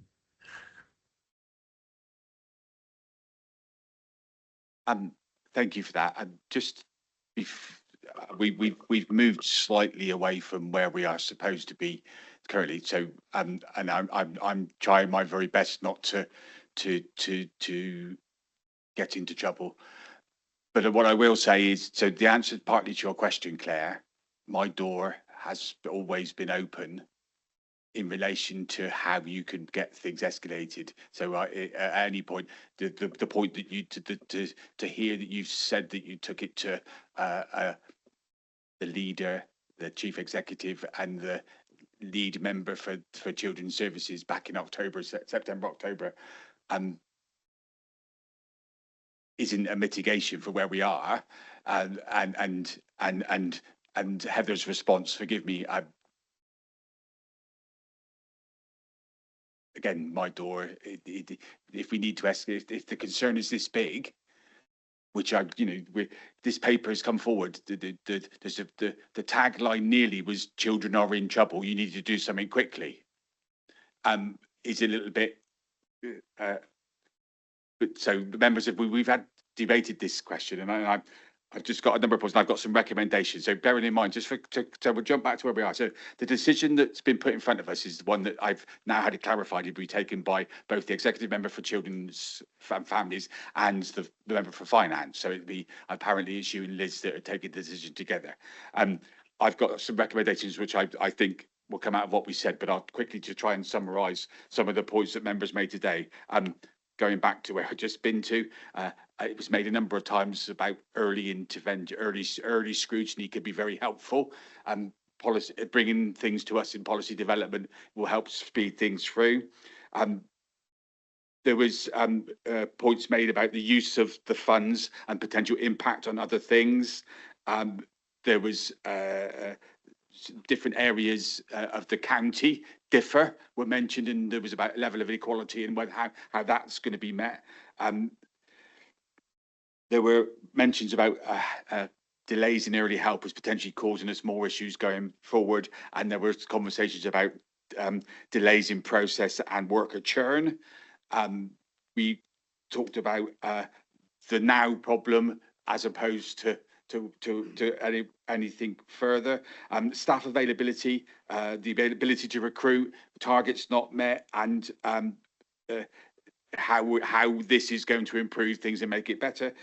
There was an indication that it's been mentioned a few times, and one of my suggestions. Don't worry, you don't have to keep notes. I've got the recommendations, which will summarise it. Jane, I think it's about a plan, an implementation plan, and a reporting matrix. It's a lot of money. We need to know how it's going to be spent and how it's going to make things better. We talked about the difference between transformation in the long term and shorter term stabilizing things. And then there was a question asked about Plan B, which I'm not sure it was fully answered, but I have some suggestions for recommendations, members, because you all kindly, although you asked lovely questions, there weren't any real recommendations to come out. So I'm going to run a few things by you, and we'll see where we go. I have this written down because I tried to preempt some of the stuff that was going, and Jack has a copy of it, and so we don't need to do notes. Before any, obviously, this is I think it would be our recommendations to the decision makers, so that it will help things going forward. So. On the first point about clarity of outcomes and success measures, obviously, I think the decision maker would be good to have define clear, measurable outcomes for the intervention, specifically looking at assessments on how it's going to improve timelines, how it's going to improve waiting lists, how it's going to improve caseload levels, and obviously the CPP and the CLA. Children protection plans and children looked after number and trends, how it goes. And I think one of the suggestion is where we are with this is that should be potentially be milestones, looking at maybe 6, 12, and then 24 months. Let's see where you're going, and let's have something to hold you to account for. We talked about the immediate safeguarding concern. This paper makes quite, but I think it's important that we think it's important that you should be set out interim safeguarding mitigations prior to the additional capacity being in place. We talked about not having. There's an issue now. What we're going to do in the short term until we get all those people there. Things are happening. The concerns now. So I think there needs to be, or I would suggest, some sort of clear statement of the current statutory compliance risks and where they are, and where, because to have a 25 in front of you, that's mortality rates, you know. And when you do, I'm a risk assessor. That's if you have it that big, there's massive concerns there, and I know the paper is hoping to address those. I can accept that. And then I suppose the initial feedback for where we are and how that reporting line is going to be. So we've got this trajectory, which is 6, 12, 24, but what about the now bit? How can we have that reported back to us? I talked about, so the next one is a delivery plan and the workforce realism. So I would suggest what we need is a detailed mobilisation and recruitment plan, linked with timelines, phasing, operation timelines for operational effectiveness, which was something we did, and then the contingency plans, details of Plan B. What if this doesn't work? I'm sorry, they're long, but I think that £1.6 million deserves a reasonable response. Financial assurance and sustainability. So we talked about short-term gain or filling a gap or long-term benefits. So there should be reassurance that the repurposed funding will not create future placement budget pressures, and specifically define decision points ahead of the 2-year limit, including escalation to members. So in real terms, if this isn't going to work, how soon can we understand what's going on? Governance, I think, is something that an oversight. This is what this committee should be doing. Is looking to do. So you've included in the report is an indicative plan of funding. I think there needs to be some more detail there about what how the money is going to be spent, with timelines, and then potentially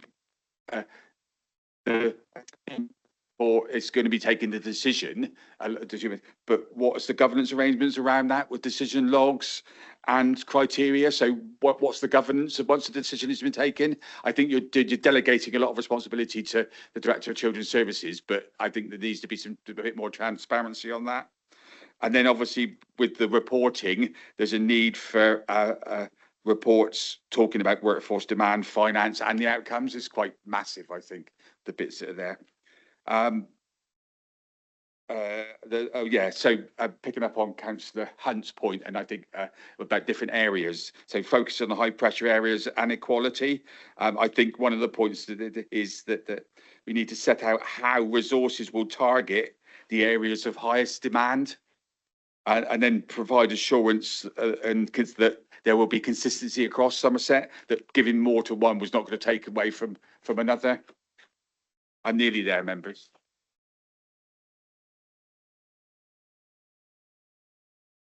Okay, next one is embedding transformation. It goes back to my point earlier. It's the demonstrate how this proposal supports transformation rather than short-term stabilisation. And that could be done through establishing a formal evaluation framework for the test and learn activity as well, because there's a lot that could be there that potentially could then be rolled out. And how the reporting of the learning will inform the future service. I think quite often we talk about doing things at one end of the county that don't always get rolled out, that are successful, that don't always get rolled out. And I think that there's ability there. I think it was Ruth that made the point about families feeling as if this is good for them. So it's how we can, the next point is about how we can improve the experience for children and families. So I think it would be good if they could set out how this proposal will reduce delays and improve continuity of worker relationships. Oh, it was Slavek that talked about churn and stuff like that. I think that would be there. So that we're establishing measures of family experience and satisfaction. So we're gauging that. We're talking about going back to them, which is there. I picked up on that. And the final one in this bit was about the commitment to clear feedback loops for families. I know it was asked how we're going to do it, but you talked about another survey. I don't know whether that is effective. We need a way to let families feed into the process as well. I think they need a robust comms and engagement plan that sits alongside this. Yeah, and alongside that is a comms plan there. And the final one for me, unless anyone else wants to add it, is obviously feeding back to Scrutiny. Let's have an update in 6 months, etc. However, what I will say, and forgive me, members, I don't think there's any that will disagree with me. If there are any issues in the meantime, tell us. I know it was long, members. I think there's a number of points. Hopefully I've carried everything. What I will do, I'll ask, if you're happy, unless there's anything additional, I'll ask our clerk to circulate the recommendations that I've said them in a more formal way this evening, so that you can then feed back. But hopefully, thank you, Heather, for listening. So I know that Liz was with us for a lot of the meeting, and I know this meeting will be available to watch back, and I know that Liz will probably do so. So I'll make that point. So thank you for that. And thank you for bringing it to us. I think things like this is what this committee want to be able to do. These are things that are going to impact young people and our families that we look after. And the more that we can do it, ideally with a bit of time, the better. Any other points, members? Have I missed anything to do? Councillor? Maybe being simplistic, Mr. Chairman, it would just be interesting to hear from the directors what their gut feel level of confidence is that they can find these people quickly enough. I think I won't put words in your mouth. One of but Mike, just to be throughout the message, it's been the Director of Children's Service made a very clear point that they're not sure that they might be able to meet the objectives that are there. However, I hope within the plan there will evolve as it goes, and I hope coming to scrutiny today will mean that we're kept in that loop. Claire, Jane, tell me if I've got that wrong.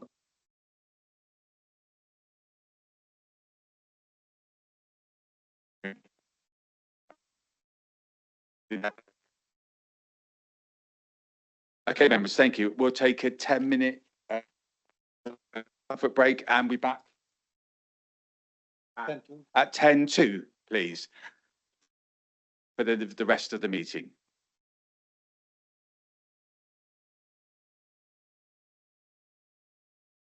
Literally 10 seconds, a little bit early, because I want to do an introduction. So, members, we have heard a lot about, and we've been graced for as long as I've been at the chair with Ruth as a member of our committee. But we've heard about the wonderful work and the way that the Somerset Parent Carer Forum feed into process. I thought it would be helpful. And you agreed with me, I'm pleased to say, that to ask Ruth to change her position and go to the other side of the table and talk to us about what the Somerset Parent Carer Forum does, more so that it as a learning opportunity for us. So, Ruth, if you'd like to introduce yourself and your guest, and thank you very much for taking the time. Thank you, Chair. Yep, so I've swapped over to this side. So you all know me. I'm Ruth Hobbs. I'm the CEO and Director of Somerset Parent Care Forum. I'm going to let Rachel introduce herself. I'm Rachel and one of the directors at Somerset Parent Care Forum. Hi, I'm Natalie Bobbitt and I'm one of the other directors at the Parent Care Forum. Okay, so we're going to take you through a bit of an overview about the Parent Care Forum to give you an idea of some of the work that we do and the role that we hold. That's a very good question. Can you click on for me, please? Thank you very much. Okay, so the Parent Care Forum is very unique in the sense that everybody that works for the Parent Care Forum is actually a parent carer themselves. So our steering group, all our directors, every single member of staff has lived experience of having a child or young person with additional needs and or disabilities. The forum has been around since about 2008 in various different formats. And then in 2014, just before the last SEND reforms, I joined. So I'm going for my second lot of SEND reforms. I think the first lot would have put me off, wouldn't you, really? And we decided at that point that actually we need to have a more structured approach. So we became a community interest company in 2016, obviously not for profit. We are the DFE approved parent care forum for Somerset, and I think that's really important to understand that. The way that the system works is that it is decided at a national level who is the representative group for Somerset, and that's decided through a DFE grant process. Now, just to put that into context, we're talking £17,500 a year. We're not talking huge figures, but there can only be one parent care forum per area. And the idea of the parent care forum is that it has to be solution focused. Okay, to click on for me. Thank you. So our vision really is about strengthening parent carer voices in Somerset to make sure their experiences and their perspectives shape the development of services locally. We aim to create a community where parents feel heard, valued, and that they are empowered to influence the decisions that ultimately are affecting their families. Alongside this, to enable them to do that, we ensure that they've got good quality information, advice and guidance, and that they're able to access peer support. To be able to do co-production, you need to build on an informed position. So our mission is really about giving parent carers and children and young people in Somerset an independent platform. So although we are funded by the council and through health services, we are completely independent, and our views are the views of our families. We raise awareness and share information on issues locally and nationally and the rights of children and young people. So just to give you some examples, over the last few weeks, as you can imagine, we've been quite busy doing a lot of work on the SEND reforms, and we've been in both local meetings, regional meetings and national meetings, sharing those experiences of our families and what the reforms actually are going to mean to them. We support local parents to make sure that they've got information and guidance so that they can help their children and they can achieve positive outcomes. And we work in partnership with services. So I talked about that solution focused. We can all sit in a room all day long and complain about what's not working well, but we actually try to go into the rooms and actually come up with ideas and solutions that will move things forward. So just to put things into a bit of a wider picture, the Somerset Forum is part of our Southwest region of Parent Care Forums. So there are 9 regions across the country. Southwest has 15 forums in that go from the Isles of Scilly up to Gloucester.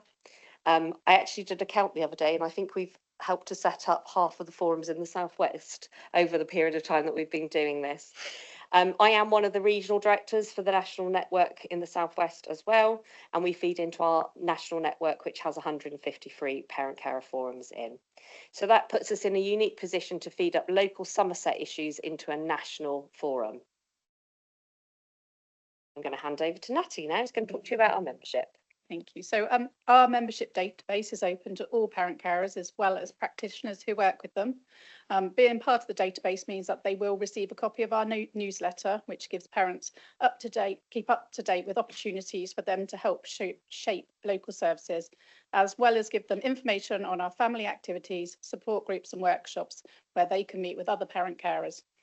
They can also be added to a text service so they can receive reminders of all the sessions that I've mentioned above.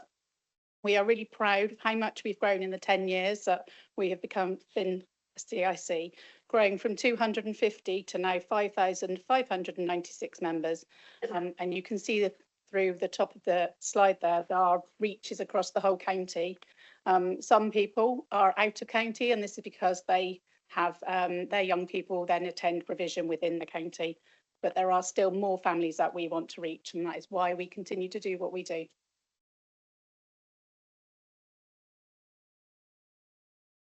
Okay, just to give you an idea of some of our statistics, and yes, we did run this multiple times. We did sort of go, are you sure that's 1.9 million views? But the growth of the forum has really gone mad, I suppose, probably in the last few years. So just to give you an idea, last year we spent over 700 hours in meetings with council and health services and other providers to feed views into those decisions and to be able to help to shape local experiences. I'm sure if you talk to the officers in the room, they will tell you how clear we are about the views of parents when we go into those meetings, and we don't leave them with any doubts as to what their experiences are. Alongside that, as Natalie's already mentioned, we've seen a significant growth in our membership. So again, 20% increase last year with an extra 920 people joining us.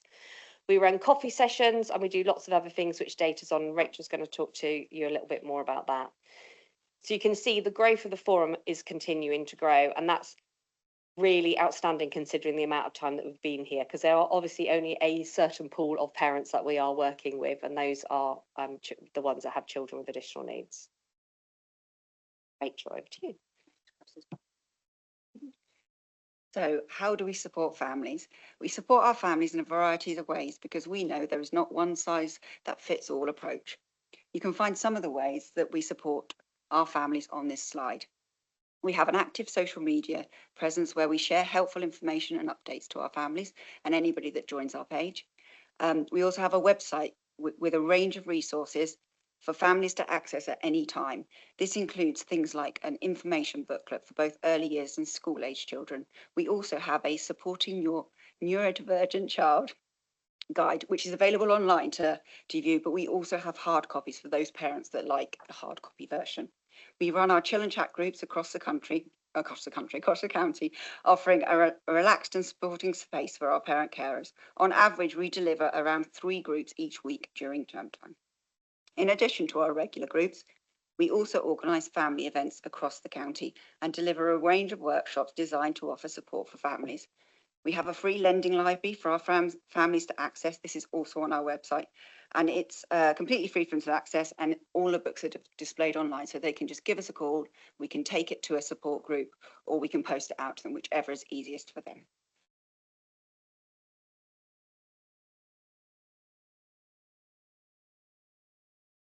So we've been really lucky to receive a lottery grant to be able to employ 2 SEND navigators that cover the county. They work directly with parent carers and they can offer a bespoke and hand-holding and listening service. And some of the things they can help with is helping them access good quality information, signposting to people who can help, prepare them for meetings and appointments, help them understand the help that they can get. They can always also help support them with filling out forms like DLA, PIP, and other referral forms to different organisations. And they can also help with building those parents' carers' confidence to understand and support their child's needs. And this might be in a range of ways by going and attending workshops with them and support groups and just being that person who's there to listen and that gets what they're going through. I think it's worth mentioning that our SEND Navigator programme has actually picked up national recognition. Several local areas now are writing a similar programme into their expert at hand offer as part of the SEND reform package.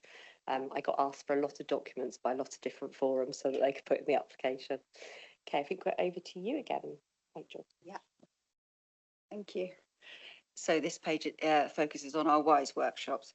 Our WISE workshops have been designed to support parent carers of children on the neurodiverse pathway, with over 1,900 people attending since they launched. We offer a wide catalogue of workshops delivered across the county and online to ensure accessibility for all families.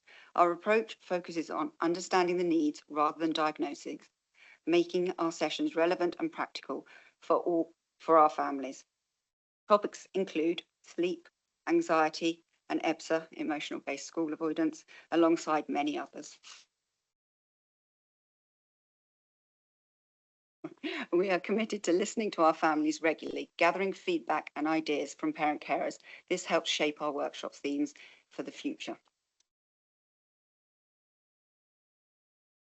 Okay, so one of the other things that we submitted was a 2-page case study regarding PIN. So over the last 2 years, programme called Partnership for Inclusion of Neurodiversity in Schools has run at a national level. Somerset has been leading on this programme, and we've been asked to do lots of presentations both locally and also at a national level because of the way that it's been implemented.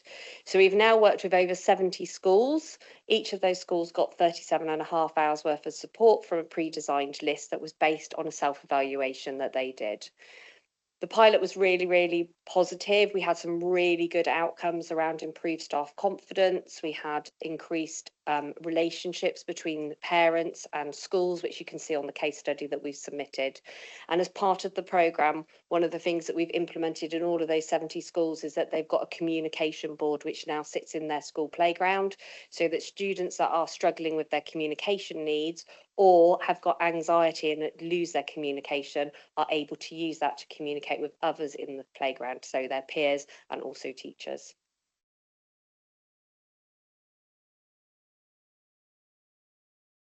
The So now we're looking at our family fun days and our activities that we run for our families. So over the past year, we have delivered a wide range of events across the county for all our families, with over 2,000 people attending. These events have provided opportunities for families to connect, have fun, and feel part of a supportive community. You can see some of the highlights there on the slide.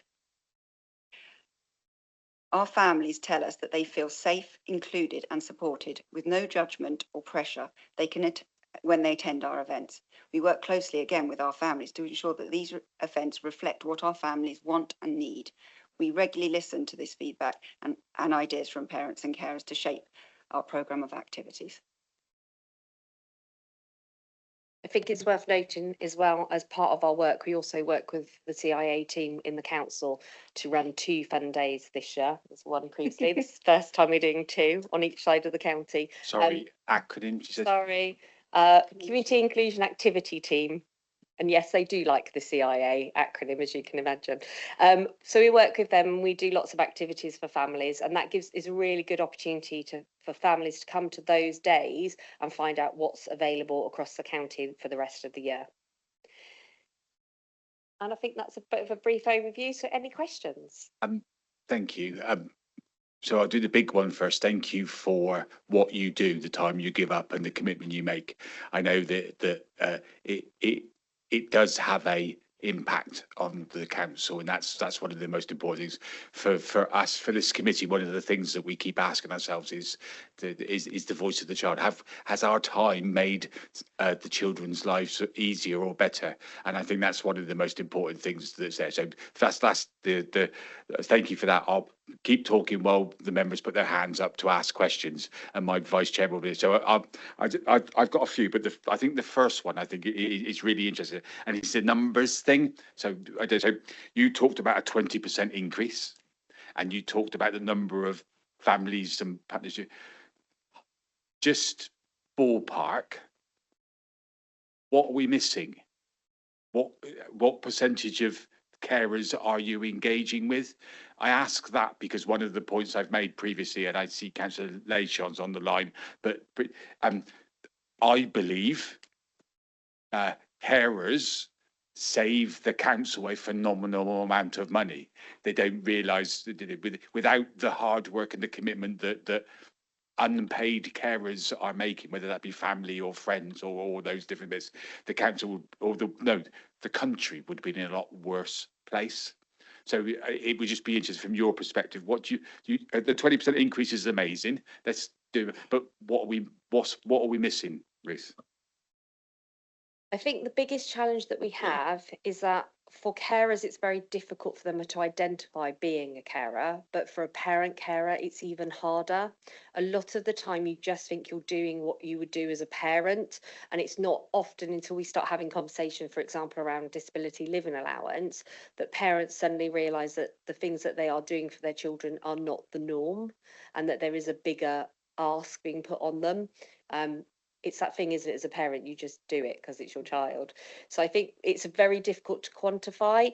I think the easiest way for us to do it is to think about the number of children we've got in Somerset that are identified as having an additional need. Most families probably have a couple of children with additional need in their family. So there's still a significant amount for us to grow, I would say.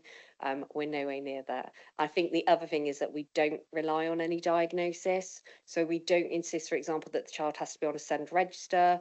We don't say that you've got to have had a formal diagnosis. As soon as somebody identifies that their child has additional needs, then they are welcome to join us and to get that support. Thank you. I'll say it out loud for Heather and for Liz. I think this, if we can find a way to make this snippet of the agenda as a video clip that we could share with other members, I think that would be really good. I'm sorry that we could start in a little bit more, but I think the informative nature that this item will have for members would be a really good thing. So I'll say that out loud. Marcus, Councillor Cravis. Thank you. Hopefully you edit the video before I speak. Actually, I was found really interesting. You said about the 700 hours of meetings you've had with the council, and you talked about looked at the little map earlier, and the nationally. I mean, it's very difficult, I suppose. I mean, I think there's probably members in this room who feel that they don't have that much influence when it comes to council things sometimes. I mean, how do you find that 700 hours? Do you feel both locally and do you think nationally you've making the difference you want to make, or do you think there's a lot more to do? And what are your constant battles, I suppose? I would say there are changes that we have made locally.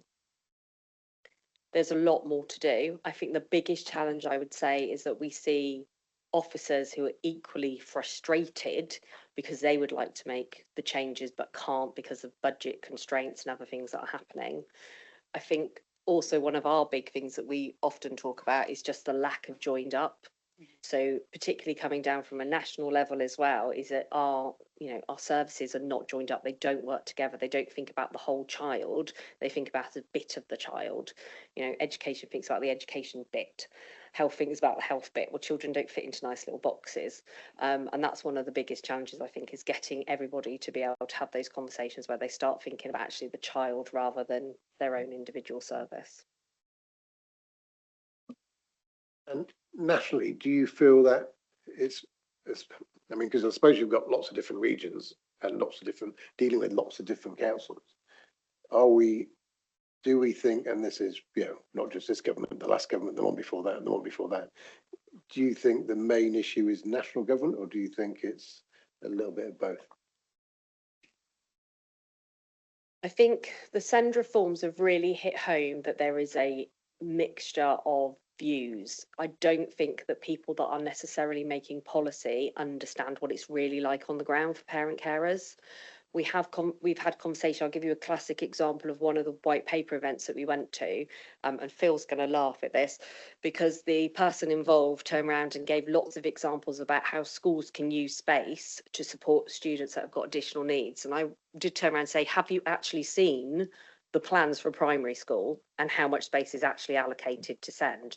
I said, there isn't the allocation, and there's just this mismatch between what they think is happening in an education setting or what is happening for families that is actually happening on the ground. I did make the point, there are only so many cupboards that can be changed into sensory spaces within a school environment. You do run out of them after a while. So I think it's just that realism of what it's like. I think for a lot of people who are making the policy decisions nationally, they've never worked in a school, they've never been a parent carer, and unless you've lived it, you can't fully understand that experience. Thank you. Sławek. I think for me, it's just big thank you to Ruth and your team for all the great work which you're doing, because for a lot of parents and parents of the SEND children, it's really difficult to navigate between all the differences, different services and so on. So having centralized point of contact and through your organization for the parents to feel supported, it's really great. And I'm very well aware of the PINS program and its success. And I think from my point of view, it's how can we help? Is there anything which we could do in order to make your service, your support for the parents better, stronger, and include more parents as well, so they are well informed and well supported? So I think it's about awareness raising. There are still groups of parents that we do struggle more to interact with, so are harder to reach groups. I know that a lot of our parents that are in special schools get really good support from special schools and actually don't necessarily come to us as much as perhaps some of our ones that are in mainstream, but it's really important for us that we're hearing their voice and that we're using their voice to shape services. So I think that interaction between schools, I'm thinking for you particularly within your remit, is really helpful for us to just have that signposting across to the forum, and obviously the same with council members are able to do that, to signpost to the forum, make people aware of us. I'm just wondering if it would be a good idea for either yourself, Ruth, or other people working with you directly to maybe be invited to some of our SENS heads meetings, because then if you're looking at that level of support and better understanding, maybe that would be a good way forward. Yeah, that sounds great. Thanks, Sławek. We'll note that as an action to help support that connection, actually, I think. So we'll do that. Thank you. Councillor Hunt, John. Thank you, Chair. Yeah, magnificent, obviously, and a suggestion for when you become famous, perhaps, rather than call yourselves the dark side, you could call yourselves the bright side, perhaps. A question, if I may, but sorry to be flippant. The 37.5 hours of support you'd given to 70 primary schools, or not to 70, but amongst that. I probably missed it somewhere along the line. How does that get paid for, that 37.5 hours of support, or is it somebody voluntary going in or something? Okay, so the 37.5 hours worth of support is funded through a national grant that was run for 2 years. It's not necessarily us giving 37.5 hours worth of support. I think these two might kill me if I turned around and said that, to be honest. Doing parent sessions in all of them was a lot of work. So what we did is Somerset were very ambitious in the way that we looked at it. So we made sure that it was connected in with all the other work that we were doing. It wasn't seen as something in isolation, which had happened in some of the other areas. And we looked at what we already had in Somerset to be able to build on. So we've got some really good outreach service from our special schools. We've got really good work happening around emotional based school avoidance from our educational psychologist team. So we commissioned all of those different elements, and then schools got a bespoke package based on what they had identified as their needs.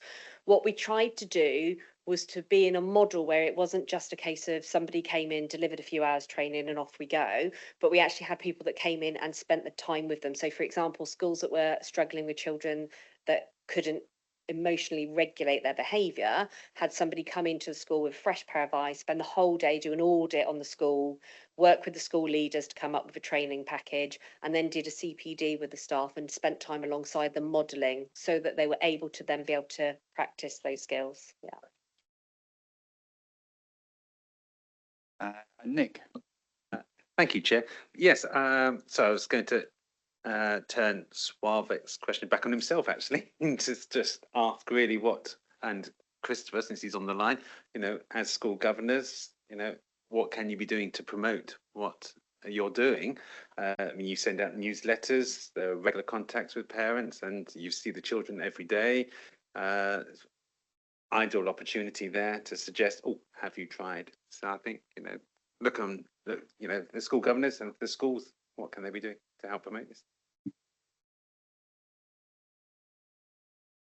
No one to answer that. Well, the answer is publicising the fact that is that's the main. Hopefully, we all hear me talk about the positive nature of being a governor of a school, and it is for me as a councillor doing it just to try and answer is feeding into that process of being aware of it. So the answer is I hope I won't put words into their mouths, is to take it back, take the provision back and make people aware of it. The more people that are aware, the easier it is to get the members to join. I'll do the last one then, just so that I was going to talk about what success will look like. Do you think success will look like over the next 12 months? But I think I'll tack that one but also do so.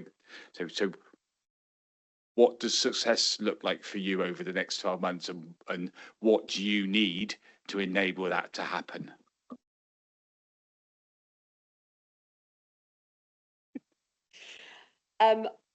I suppose for us, it's around that extension of views being collected. So you could see on the slide previously, we talked about over 7,000 views.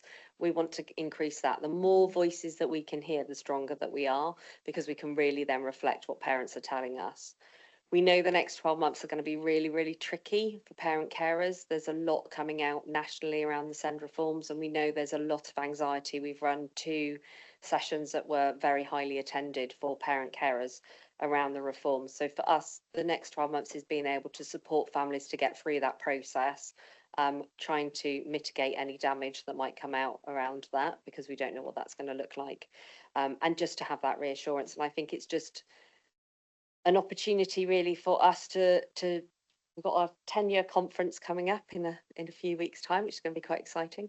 But just to really start to look at what the next phase is, we've looked at our navigators. We'd like to extend those. Our 2 navigators are swamped, is probably a good way of putting it, with requests. So that's one of the things that we would like to look at. We're hoping that PINs will potentially continue in a slightly different format, which will allow us to cover early years schools and post-16 as well, so a much broader range. Family activities, I think. And more family activities. Anything else you want to throw into I'll this? think of something, Sleep because at they some usually point? do. Thank you. I was at one of the sessions, so the white paper. So I think that was really interesting as well. Hearing back from there, so I'll reiterate my points from earlier, and I know the members will. Thank you for what you do. Thank you for coming today. And I really do think that one of the things we can do is let's snapshot this video and let's get as many members of council aware of it and as we can, so we can do it. And Ruth, I just thank you for your addition to this help on this committee. It really is appreciated. Okay, that's that one. That's agenda item 7 done. Phil, are you sitting comfortably? That the bit where it says a short comfort break has already gone. So agenda item 8 is the post-16 travel policy. Just to reiterate that one, Phil, over to you, sir.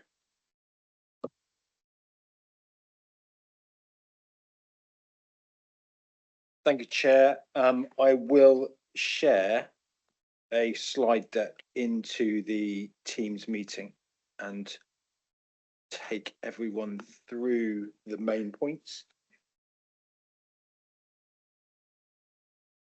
Just to reiterate, this is a cyclical activity that takes place annually. As a local authority, we have to determine our post-16 travel policy statement and publish that typically by the end of May each year, albeit we will stretch into June this year to make sure we've gone through all of the relevant governance stages. In terms of change, there isn't any significant change proposed in the policy this year, following a huge change last year, albeit in the slides you'll see that we have clarified some wording, and there is also the risk presented to us by the public service vehicle accessibility regulations and its impact on our ability to sell surplus seats to those that may want them.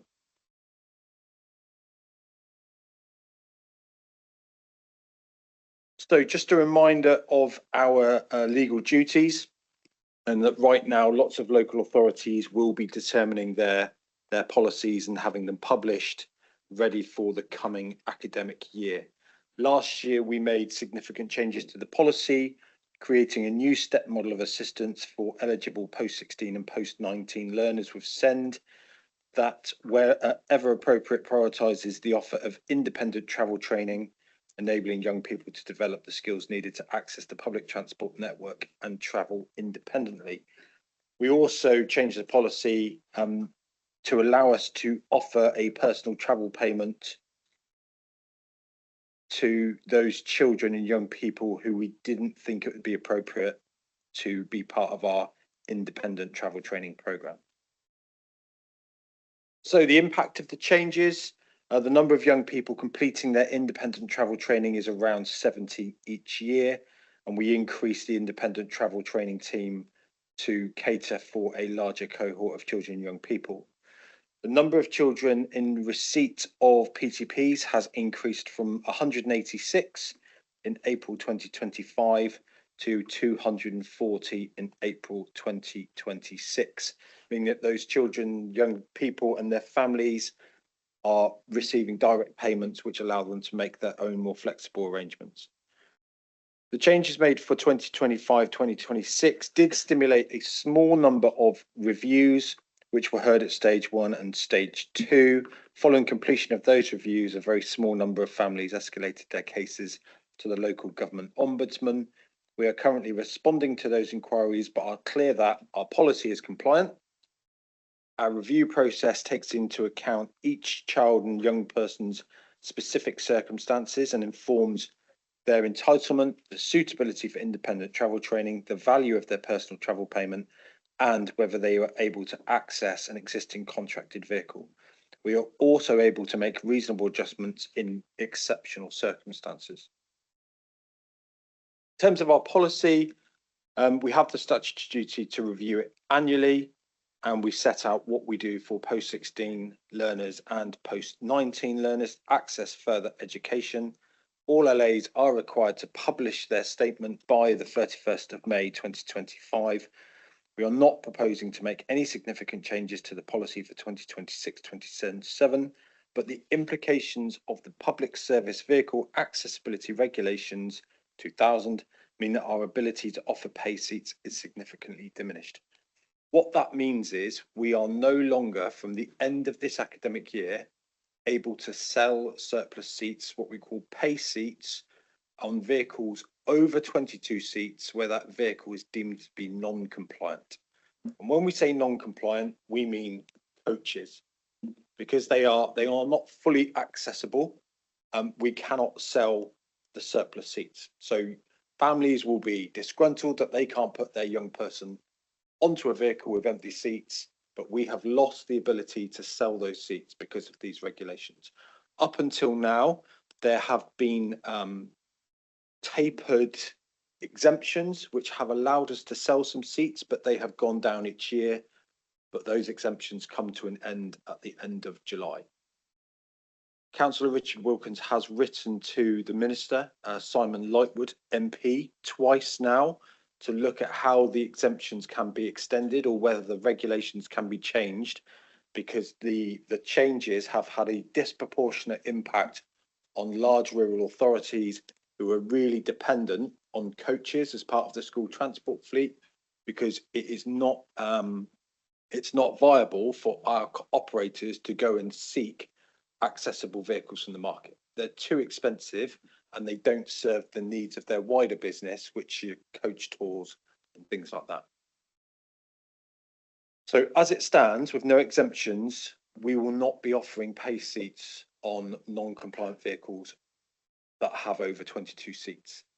Where we have seats available on vehicles under 22 seats, we will offer them on a case-by-case basis. In terms of the policy itself, there is a clarification on page 11. So the paragraph at the top has been changed to the paragraph at the bottom. It doesn't materially change the policy, but when we were looking at this as part of a couple of the reviews, you could look at the wording from one of two ways. So we've just clarified it to make it very clear in terms of how we would offer seats on contracted vehicles.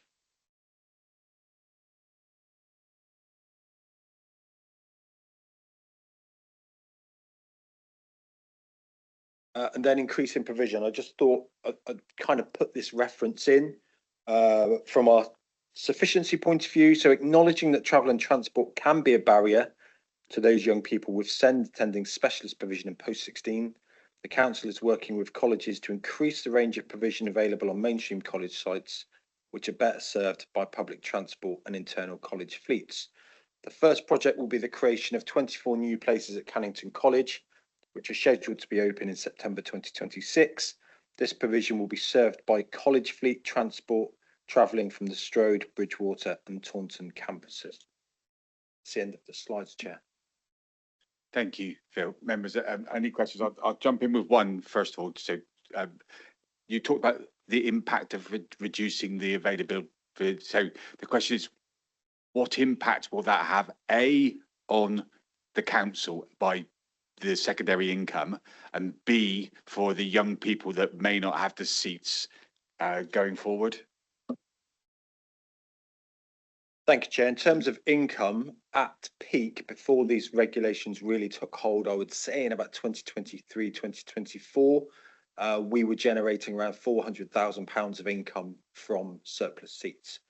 This year, that income has dropped to around £80,000, and next year, the income will be notional, if any at all. In terms of impact on young people, those young people who this will primarily affect are those staying on at post-16 in rural secondary schools, because typically they have been accessing those schools using coaches as part of our school transport fleet. We will no longer be able to sell them seats on those vehicles, but in terms of satisfying our legal duty, they will be able to access post-16 provision at the mainstream colleges, which are well served by public routes. Anticipating this challenge, we contacted parents months and months ago to let them know that pay seats would not be available, to give them the choice of applying to mainstream colleges or making their own arrangements to continue to access post-16 provision at mainstream schools. Thank you for that. It's a concern for, I'm assuming for us, and I'm sure it will be for, as for parents, that could mean some people, some young people will ask the question, can I afford to do that? Or how can I access that training when the availability isn't there for places? So it's a concern, and I think that's one of the things I hopefully members will highlight when we come out. Thank you. I've got some questions for you. So Nick, please. Thank you, Chair.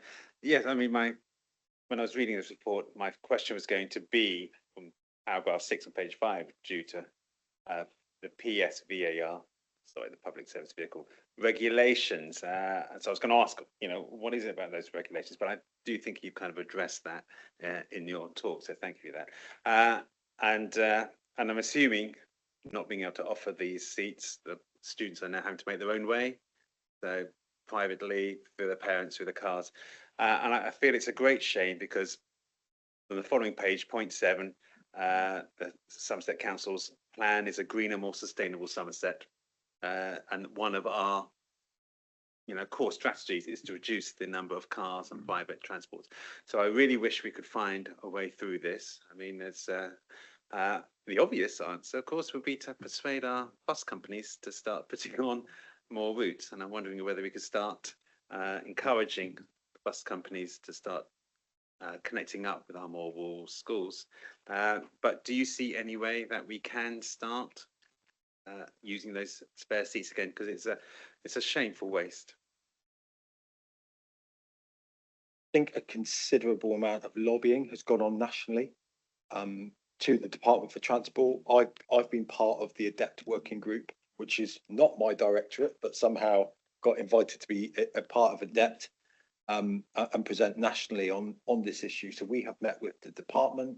They are sympathetic to our concerns, and I think they are they have committed to looking at the exemptions and trying to find a way to square the circle.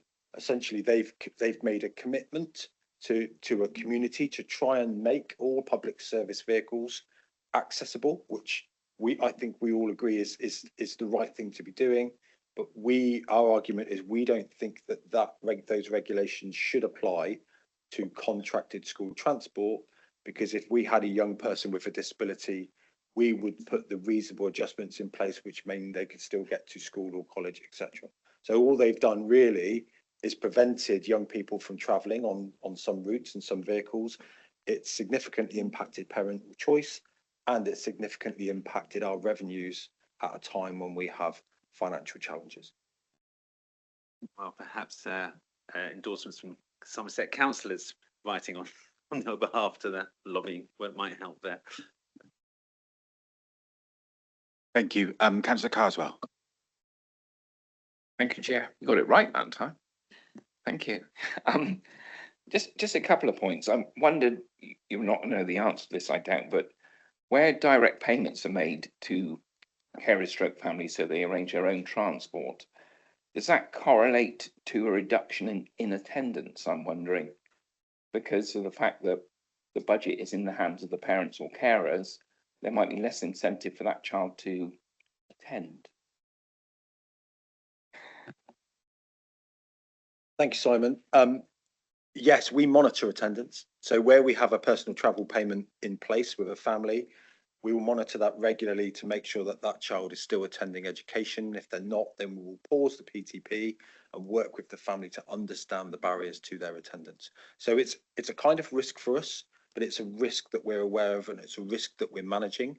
But ultimately, most, if not all, of our children and young people are attending the settings which we're funding them to go to. The wider challenge is where we're putting in contracted vehicles for young people, and they turn up in the morning and the young people refuses to get on, because that's a cost that we can't avoid. Just another separate question.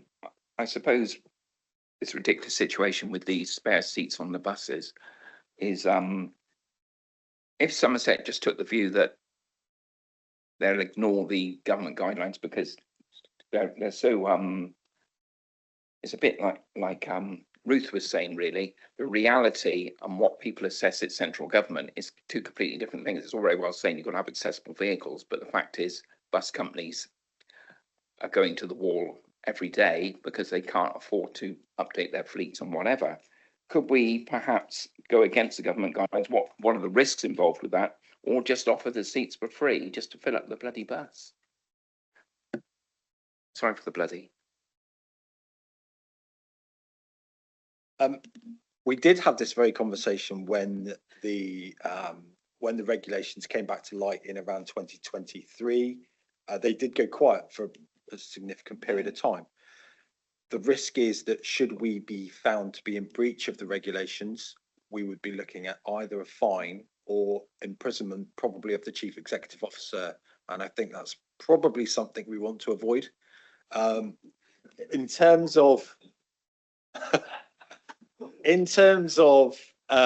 filling empty seats by just giving them away, the challenge there is how do you prioritize one young person over another young person? We regularly have this conversation about there's an empty seat.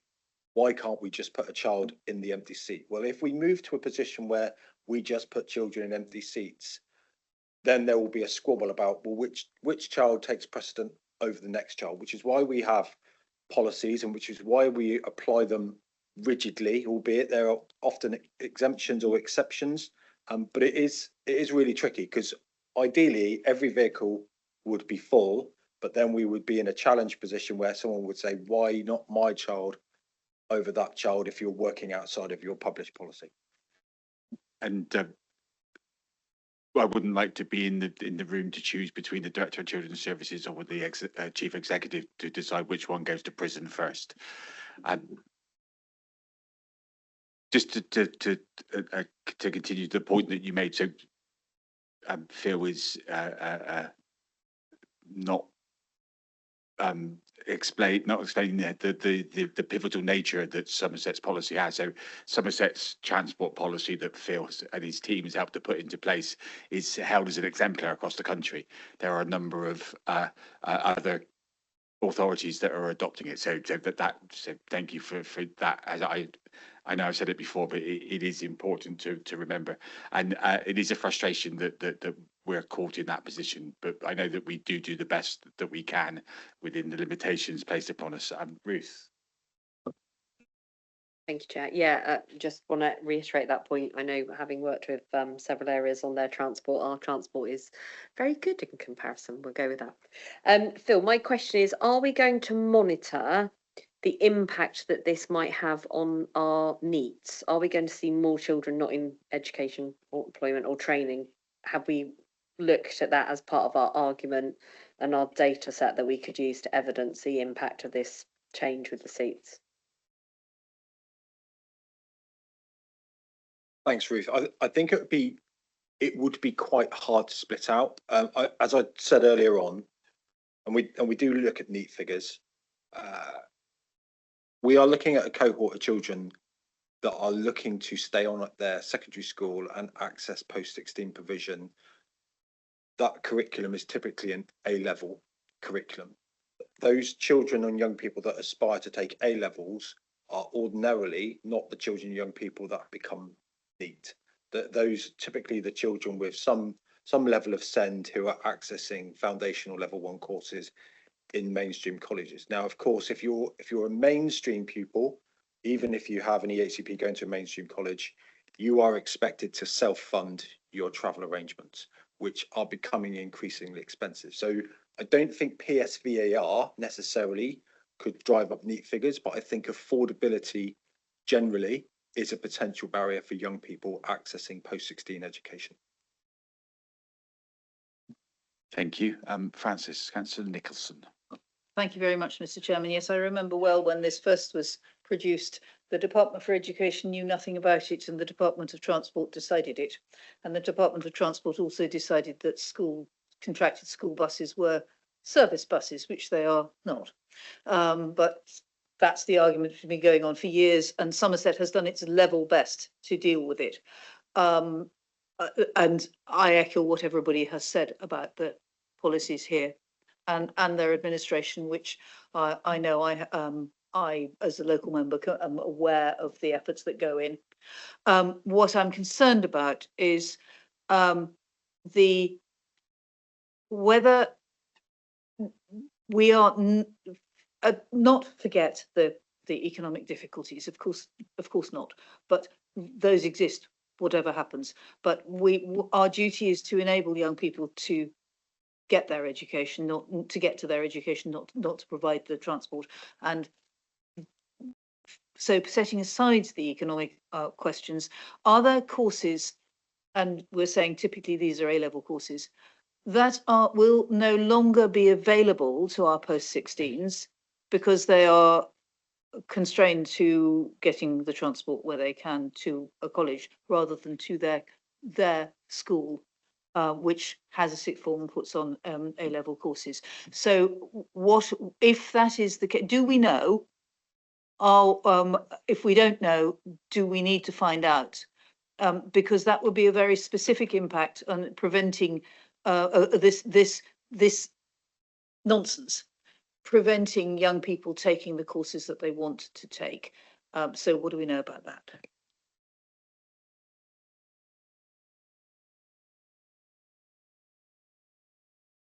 So I think if we think about the A-level courses that are generally offered in our post-16 provision at secondary school sites, they are fairly general. They will follow whatever is offered in the secondary curriculum. They don't tend to be any specialist A-levels offered within our post-16 settings. But on your question more generally, and we were having this conversation at the Froome Summit last week or the week before, that there is a question around choice and post-16 provision and the commercial viability of post-16 qualifications. In that, if there isn't a quantum of young people wanting a certain qualification, our colleges will cease the course because it's not viable to do so.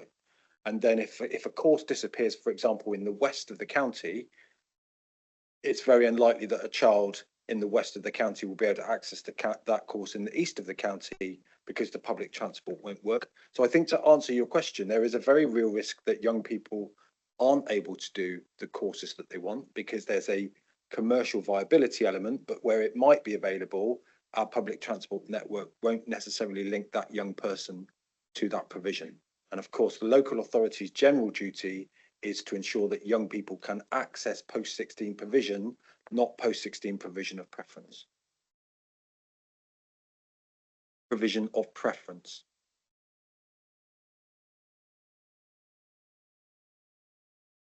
As I've understood it, that we have in the past tried to make sure that that young people could access the course they want to do. It seems to me I'm really worried if we're saying that, well, yeah, we can help you access post-16, but it might be cookery, not engineering, for example.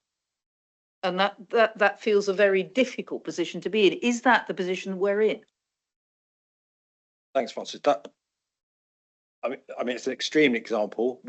Our public transport network is built around our four main colleges, who have a very broad range of provision. Now, our duty and our duty has not changed in my whole time with the school transport brief, is to ensure access to post-16 provision. It's never been of preference, and that was secured under the raising participation age back when the Department for Children, Families and Skills became the Department for Education. So we have never catered for preference. Our duty has always been to ensure that there is a transport network which allows participation. Okay, thank you. Councillor Cravis. Thank you, Phil, and thank you, obviously, thank you, Heather, and all the work you've done. I have to say, I don't think I've ever read an agenda item and the papers as in detail and as many times as I have this and the policy. In fact, I probably read the policy more than I read the licensing one. But with regards, I mean, you talk about, you talk about people not being able to access, or the risk of people not being able to access the courses that they want to do.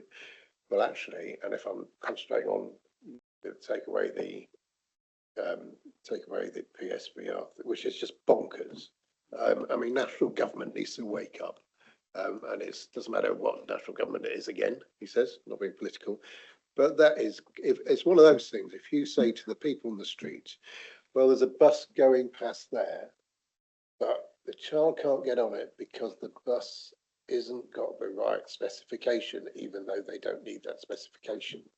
I mean, we've got a situation where there's a Hinckley bus goes past some accommodation in Kiln, but because it's not, but it doesn't stop there, so people don't stay. I mean, but you think that's bonkers, but this is, it's just children's futures that we're playing about with. That's just because some pen push and there's a department for what? Transport?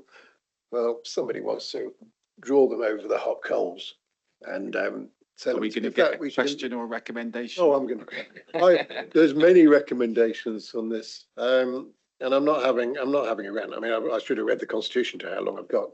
I mean, we talk about. I mean, the serious thing is on this. If you look at the recommendation, which is whatever it says, to endorse, I find it very difficult to, and although the policy is, as it is, and it looks, and I know I probably endorsed it last year as well, but I look at it now and think I find it very difficult to endorse because of those gaps that affect people's futures. I mean, you look, Chair, I'm going to go to point 7, and I think Nick mentioned a green and more sustainable Somerset, a fair, ambitious Somerset, and then there's a flourishing, resilient Somerset.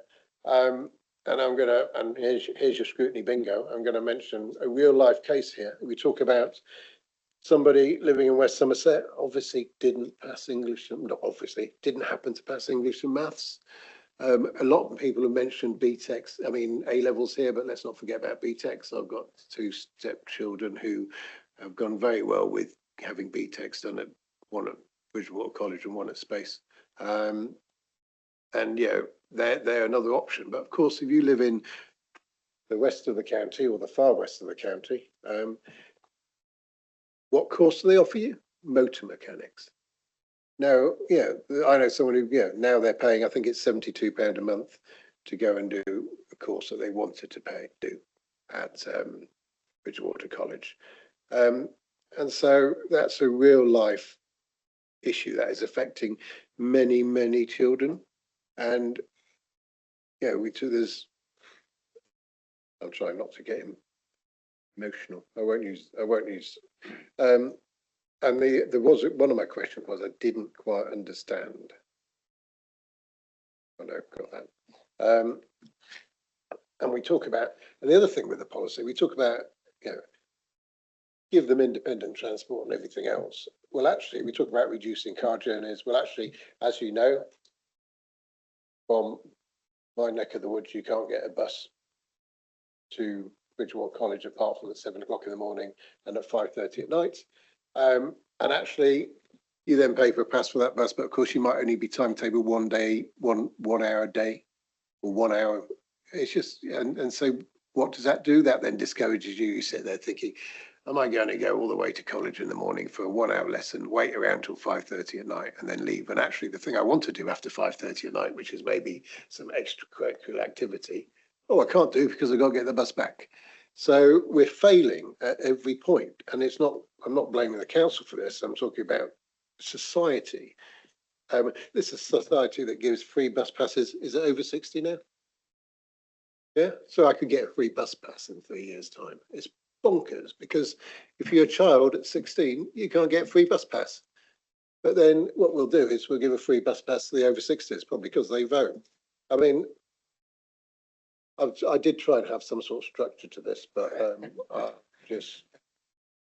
another fact is we talk about safety and we talk about children. Well, of course, you get to the lower 6, what is it? The rush to who can pass the driving test first, especially if you live in the west of the county and you're fortunate to be able to afford a cheap car and afford to insure it. So then you can get to college. But then what happens is all your mates want to live to college. Therefore, we suddenly have 5 young children in a car together, which is what we're trying to discourage.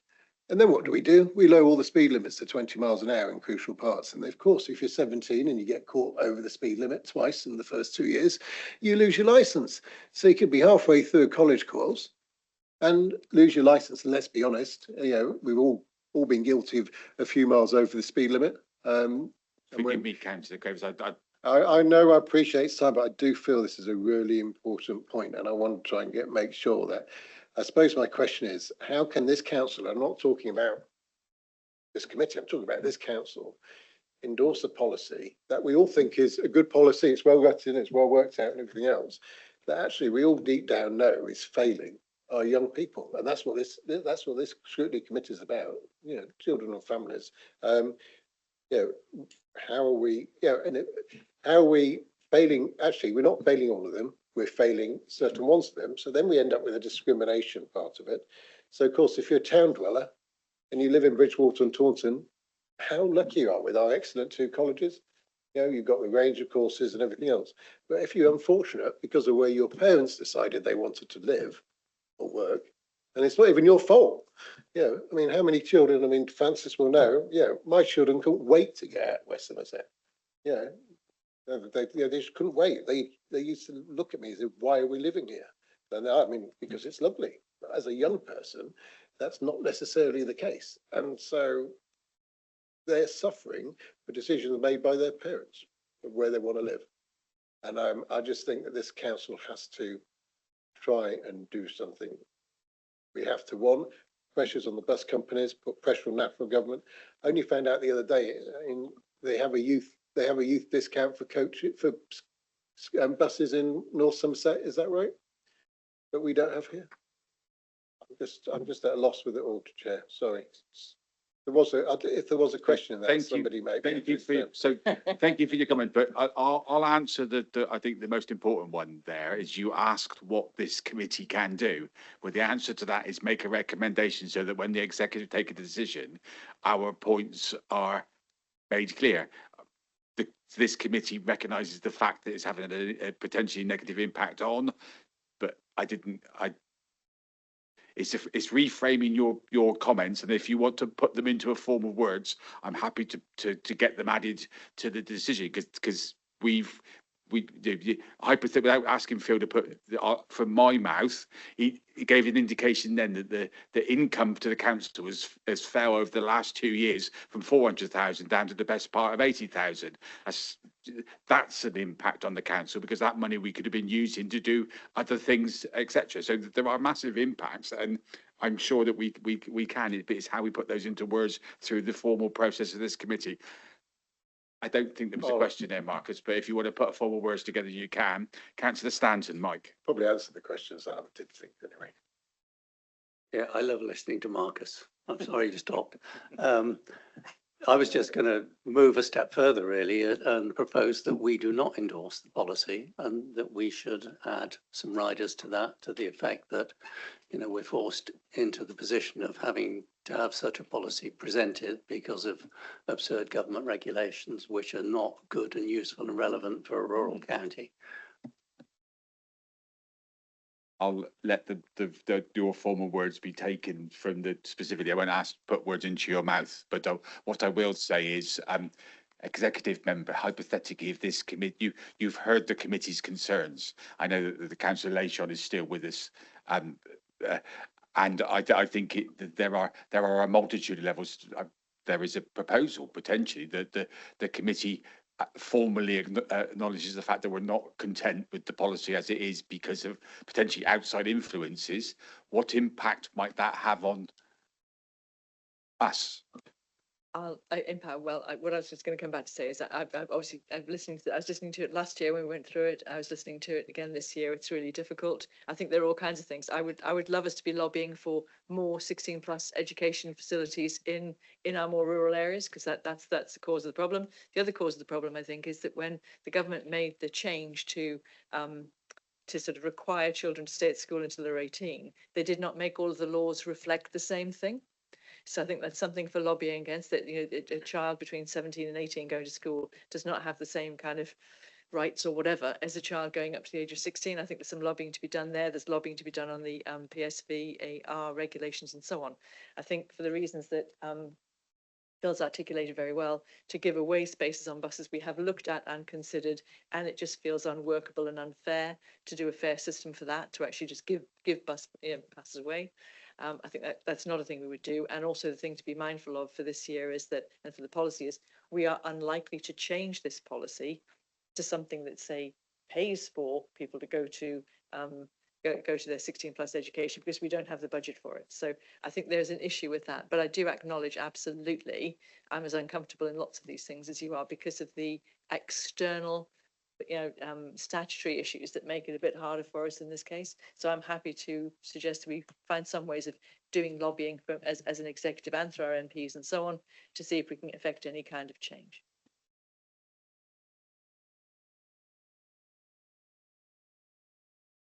If I think, are we statutorily obliged to refresh the policy every year?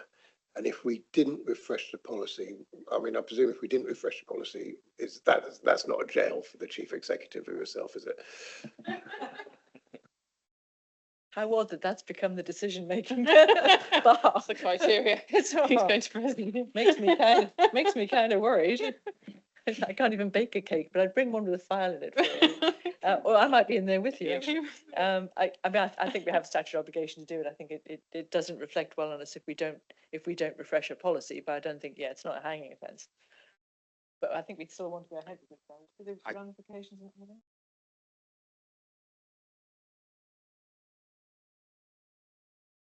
I'm just conscious of where we are time-wise and this debate. I think we've highlighted a number of concerns and issues which we can reflect in it.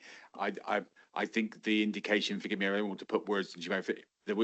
The position currently, advice I would suggest is that we can recommend that you don't support it for posts. However, the decision maker must still take into the statutory obligation there. However, Councillor Stanton is indicated. So, Mike. You said it, Mr. Chairman. 2 points really. One, we're not a decision-making body, as you just said. But two, if we want to create pressure, we need press support, and the press will report it if the Scrutiny Committee says no to this. Whereas if we say yes to it and say we'll campaign in other places, the press won't notice. Okay, so I'd look to go for summaries and for clarification. So in real terms, the committee are concerned by the consequential impacts of some of the things that are happening that are outside of our control. However, we expressed extreme concerns for this and around potential increase in NEET numbers, potential loss of provision for some of our young people, potential increase in cost, impact for young people. Also, we made reference to the fact that national policy may not necessarily represent our rurality that we have in Somerset. It's a point that we made there. But the committee were minded to suggest that we refused to accept the policy. However, we also recognised the potential statutory impact of that. But we did say that we need, as a matter of urgency, to find a way to raise our concerns as far up the line as possible and as publicly as possible. I know that the notes are being taken for that. Councillor Cravis. Just going to point out to point 7 that this policy doesn't actually meet those three, with all the things that are being pointed out, this meeting doesn't necessarily meet those three policy links, which is the green and more sustainable Somerset, the ambitious Somerset, and the flourishing resilient Somerset, as we are, and that we're restricting educational choice for people, the rural students in this county. Okay, member. So just to be clear, there was going to be another meeting in this room after at 5, but they're going to move into next door. So that was what that one was. Sorry. So the recommendations as set out in Appendix A, are you talking about, Marcus? Talk about the three council, the green and more sustainable Somerset, which Nick mentioned. Okay, sorry, thank you. Okay, so we can reflect that in our comments. Heather? I was going to say, I absolutely hear what you're saying, and I understand nobody wants to see buses with empty seats. No one wants to see children who can't, may have to get driven there by their parents or whatever. There will be an impact potentially on the green side of things, but we have to think of this also in the wider context of this policy, which is about we are trying to optimise and maximise all of our transport. We've been encouraging so many children to become, or young people to become, independent travel users. That there's a small percentage of young people who may be disadvantaged by this, and that is awful. Nobody wants that, but there's a great deal of people who are benefiting from the direct payments, from the independent travel training, and those who get the exceptional stuff. So I think it's trying to do everything it can do. It may not be 100% being the greenest policy in the world, because we live in a very rural area, unfortunately, ironically. But so we are trying to encourage children to get to school and all that kind of stuff. So I just wanted to counter that one, Mark, because I didn't want to be, I didn't want to be mean about it, but I think there are elements only of those three things that we're perhaps not hitting 100%. I think the committee are more frustrated with the consequential impact of decisions outside of our authority, which are the primary factors there. But just in this, in a very quick snapshot, the fact that this council was potentially £320,000 inconvenienced because of this is a big point, which I would think, particularly in our financial situation, that could go a long way to do it. So the point I'm making is that, and what I will ask is that I don't think there are any objections to my points around it. I think I'll ask our team to summarise the points that we've made and to feed it. I know both Liz and Heather have heard the conversations that we've had. But the inconvenience to students is the biggest point. Yeah. Yes. But the reason I used the money as the example, Mike, was because that's the easiest evidenced. The consequence that I mentioned about the impact on young people, the loss of courses and stuff. That is the massive one. But if we needed something to evidence impact, then that would be the first point I made. Although we'll make sure that everything is covered in our points. Heather, Phil, you happy with that? Where we are? I know you've heard us say, members, everyone else happy? Okay, that item's closed then. Heading homeward stretch, members. I'm sorry, I made the mistake. I said you've got 2 minutes. Oh no, so to finish before that. Item 9 of our agenda is an important update, I think, because of where we are. So it says that Heather's introducing it, but I'm assuming that so I'm happy, Chair, for it to go to Jane. We just wanted to bring a verbal update on the fact we have had an Ofsted meeting, but also to help you understand how the Ofsted frameworks have changed very quickly, just so you understand when we do know what the outcome is, you'll actually understand it better if you understand the framework. Thank you, Chair. So some slides can come out if that's helpful after, but just really a brief update. So prior to the introduction of the new framework in 2026 for the inspection of local authority children's services, we, as well as getting a separate grading for the areas that they judged us on, we also got an overall single headline grading, which we received as good. Our overall effectiveness back in 2022 was good.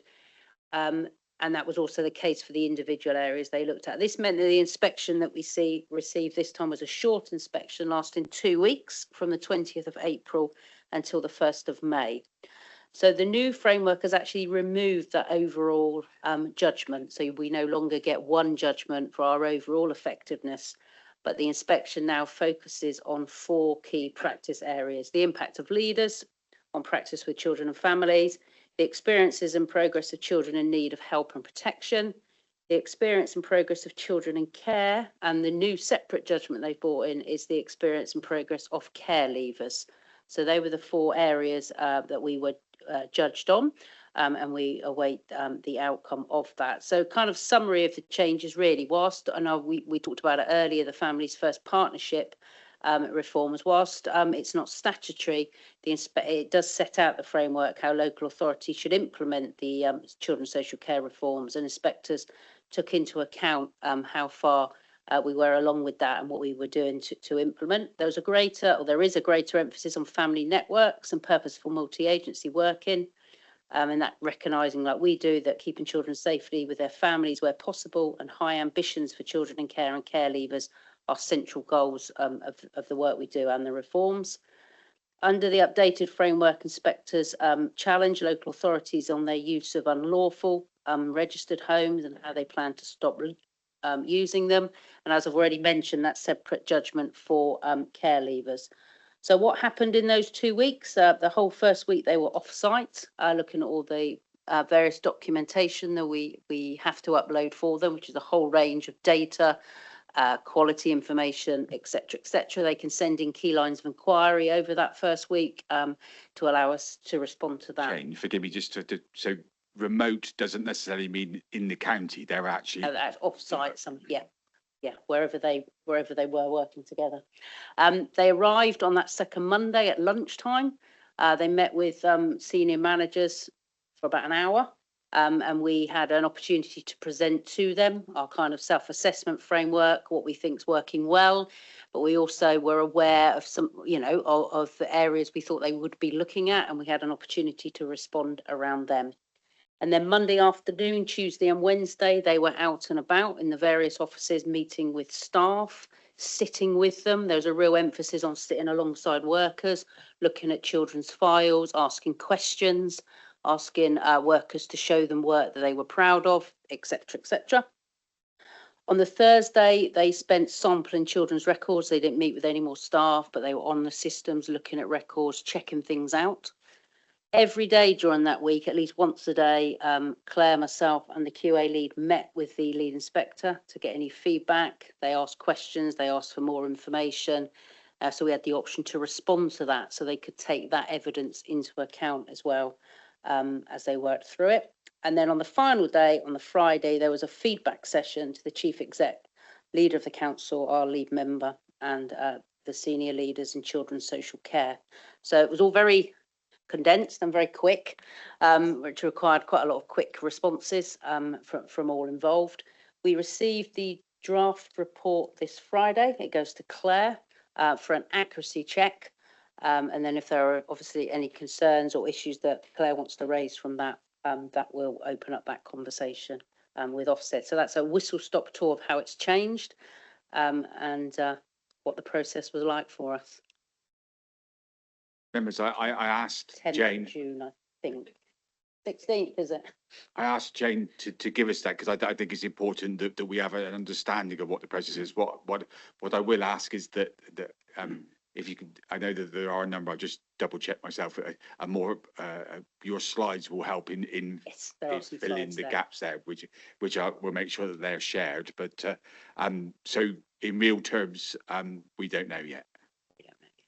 Okay, but members, any other questions or thoughts, comments?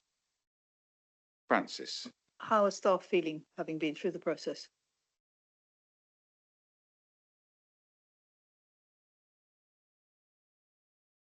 So we were able to give staff a little bit of feedback from after the final discussion with inspectors on Friday, but it is necessarily vague because we're not allowed to share outcomes or detail until the publication, which is the 16th of June, if we don't have further conversations with Ofsted during that time.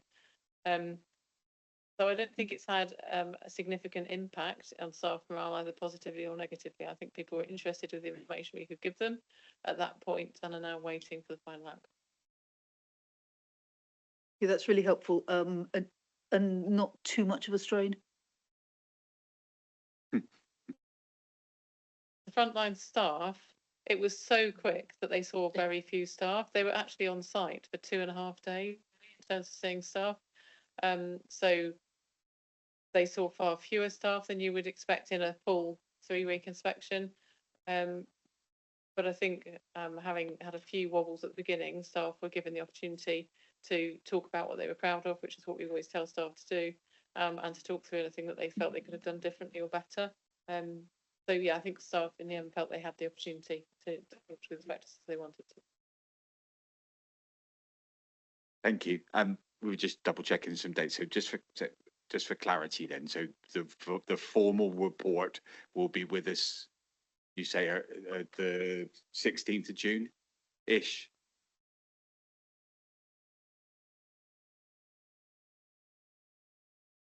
So the draft report comes on Friday the 22nd.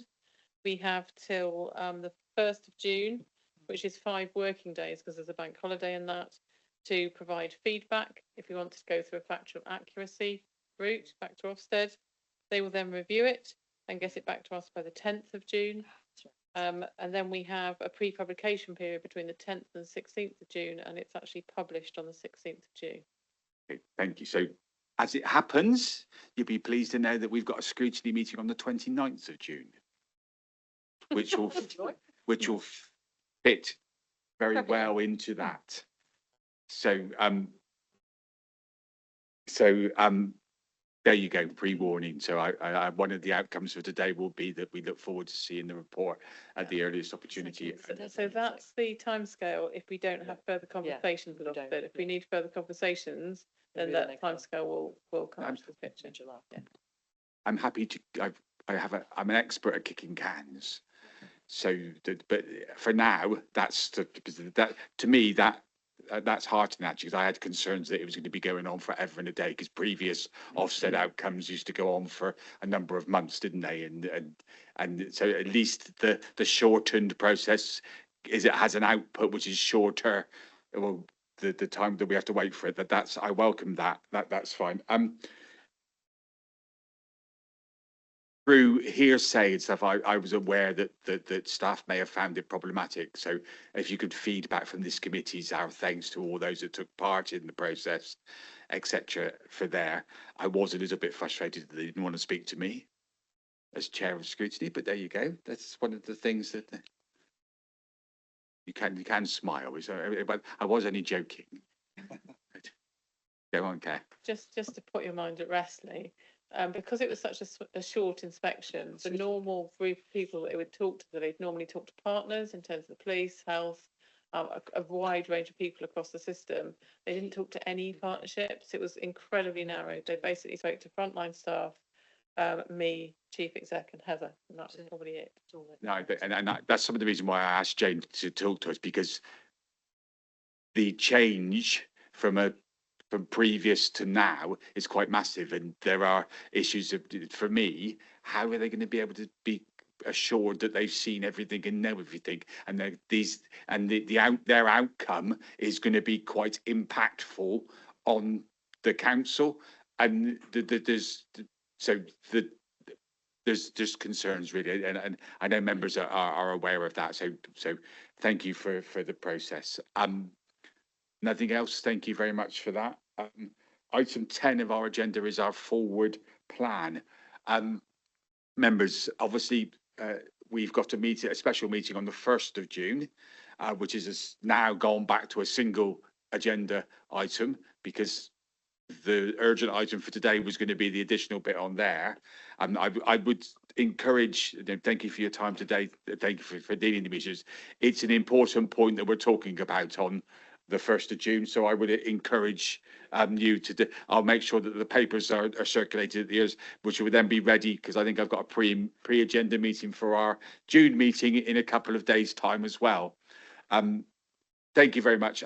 One of the things that we did talk about for the scrutiny review, members, was the fact that we have the ability for special meetings if necessary, and I think the agenda requires us to have them. So thank you for your time. Thank you for your commitment.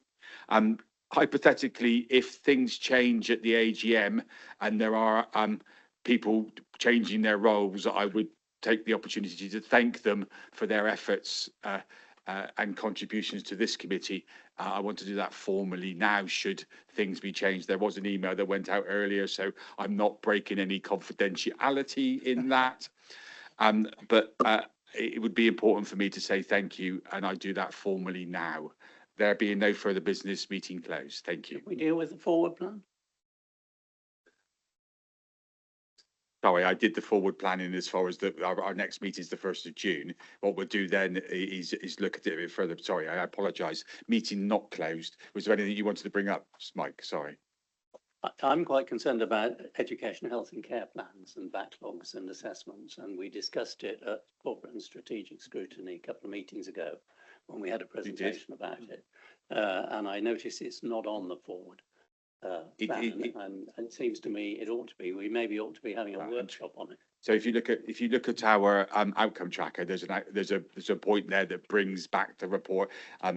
What I'll do is I'll take up when the meeting finishes, I'll have a conversation with you because it's a recurring subject. So we are aware and we do, but thank you for raising that, Mike. And hypothetically, if you come on to the committee, that would be very good.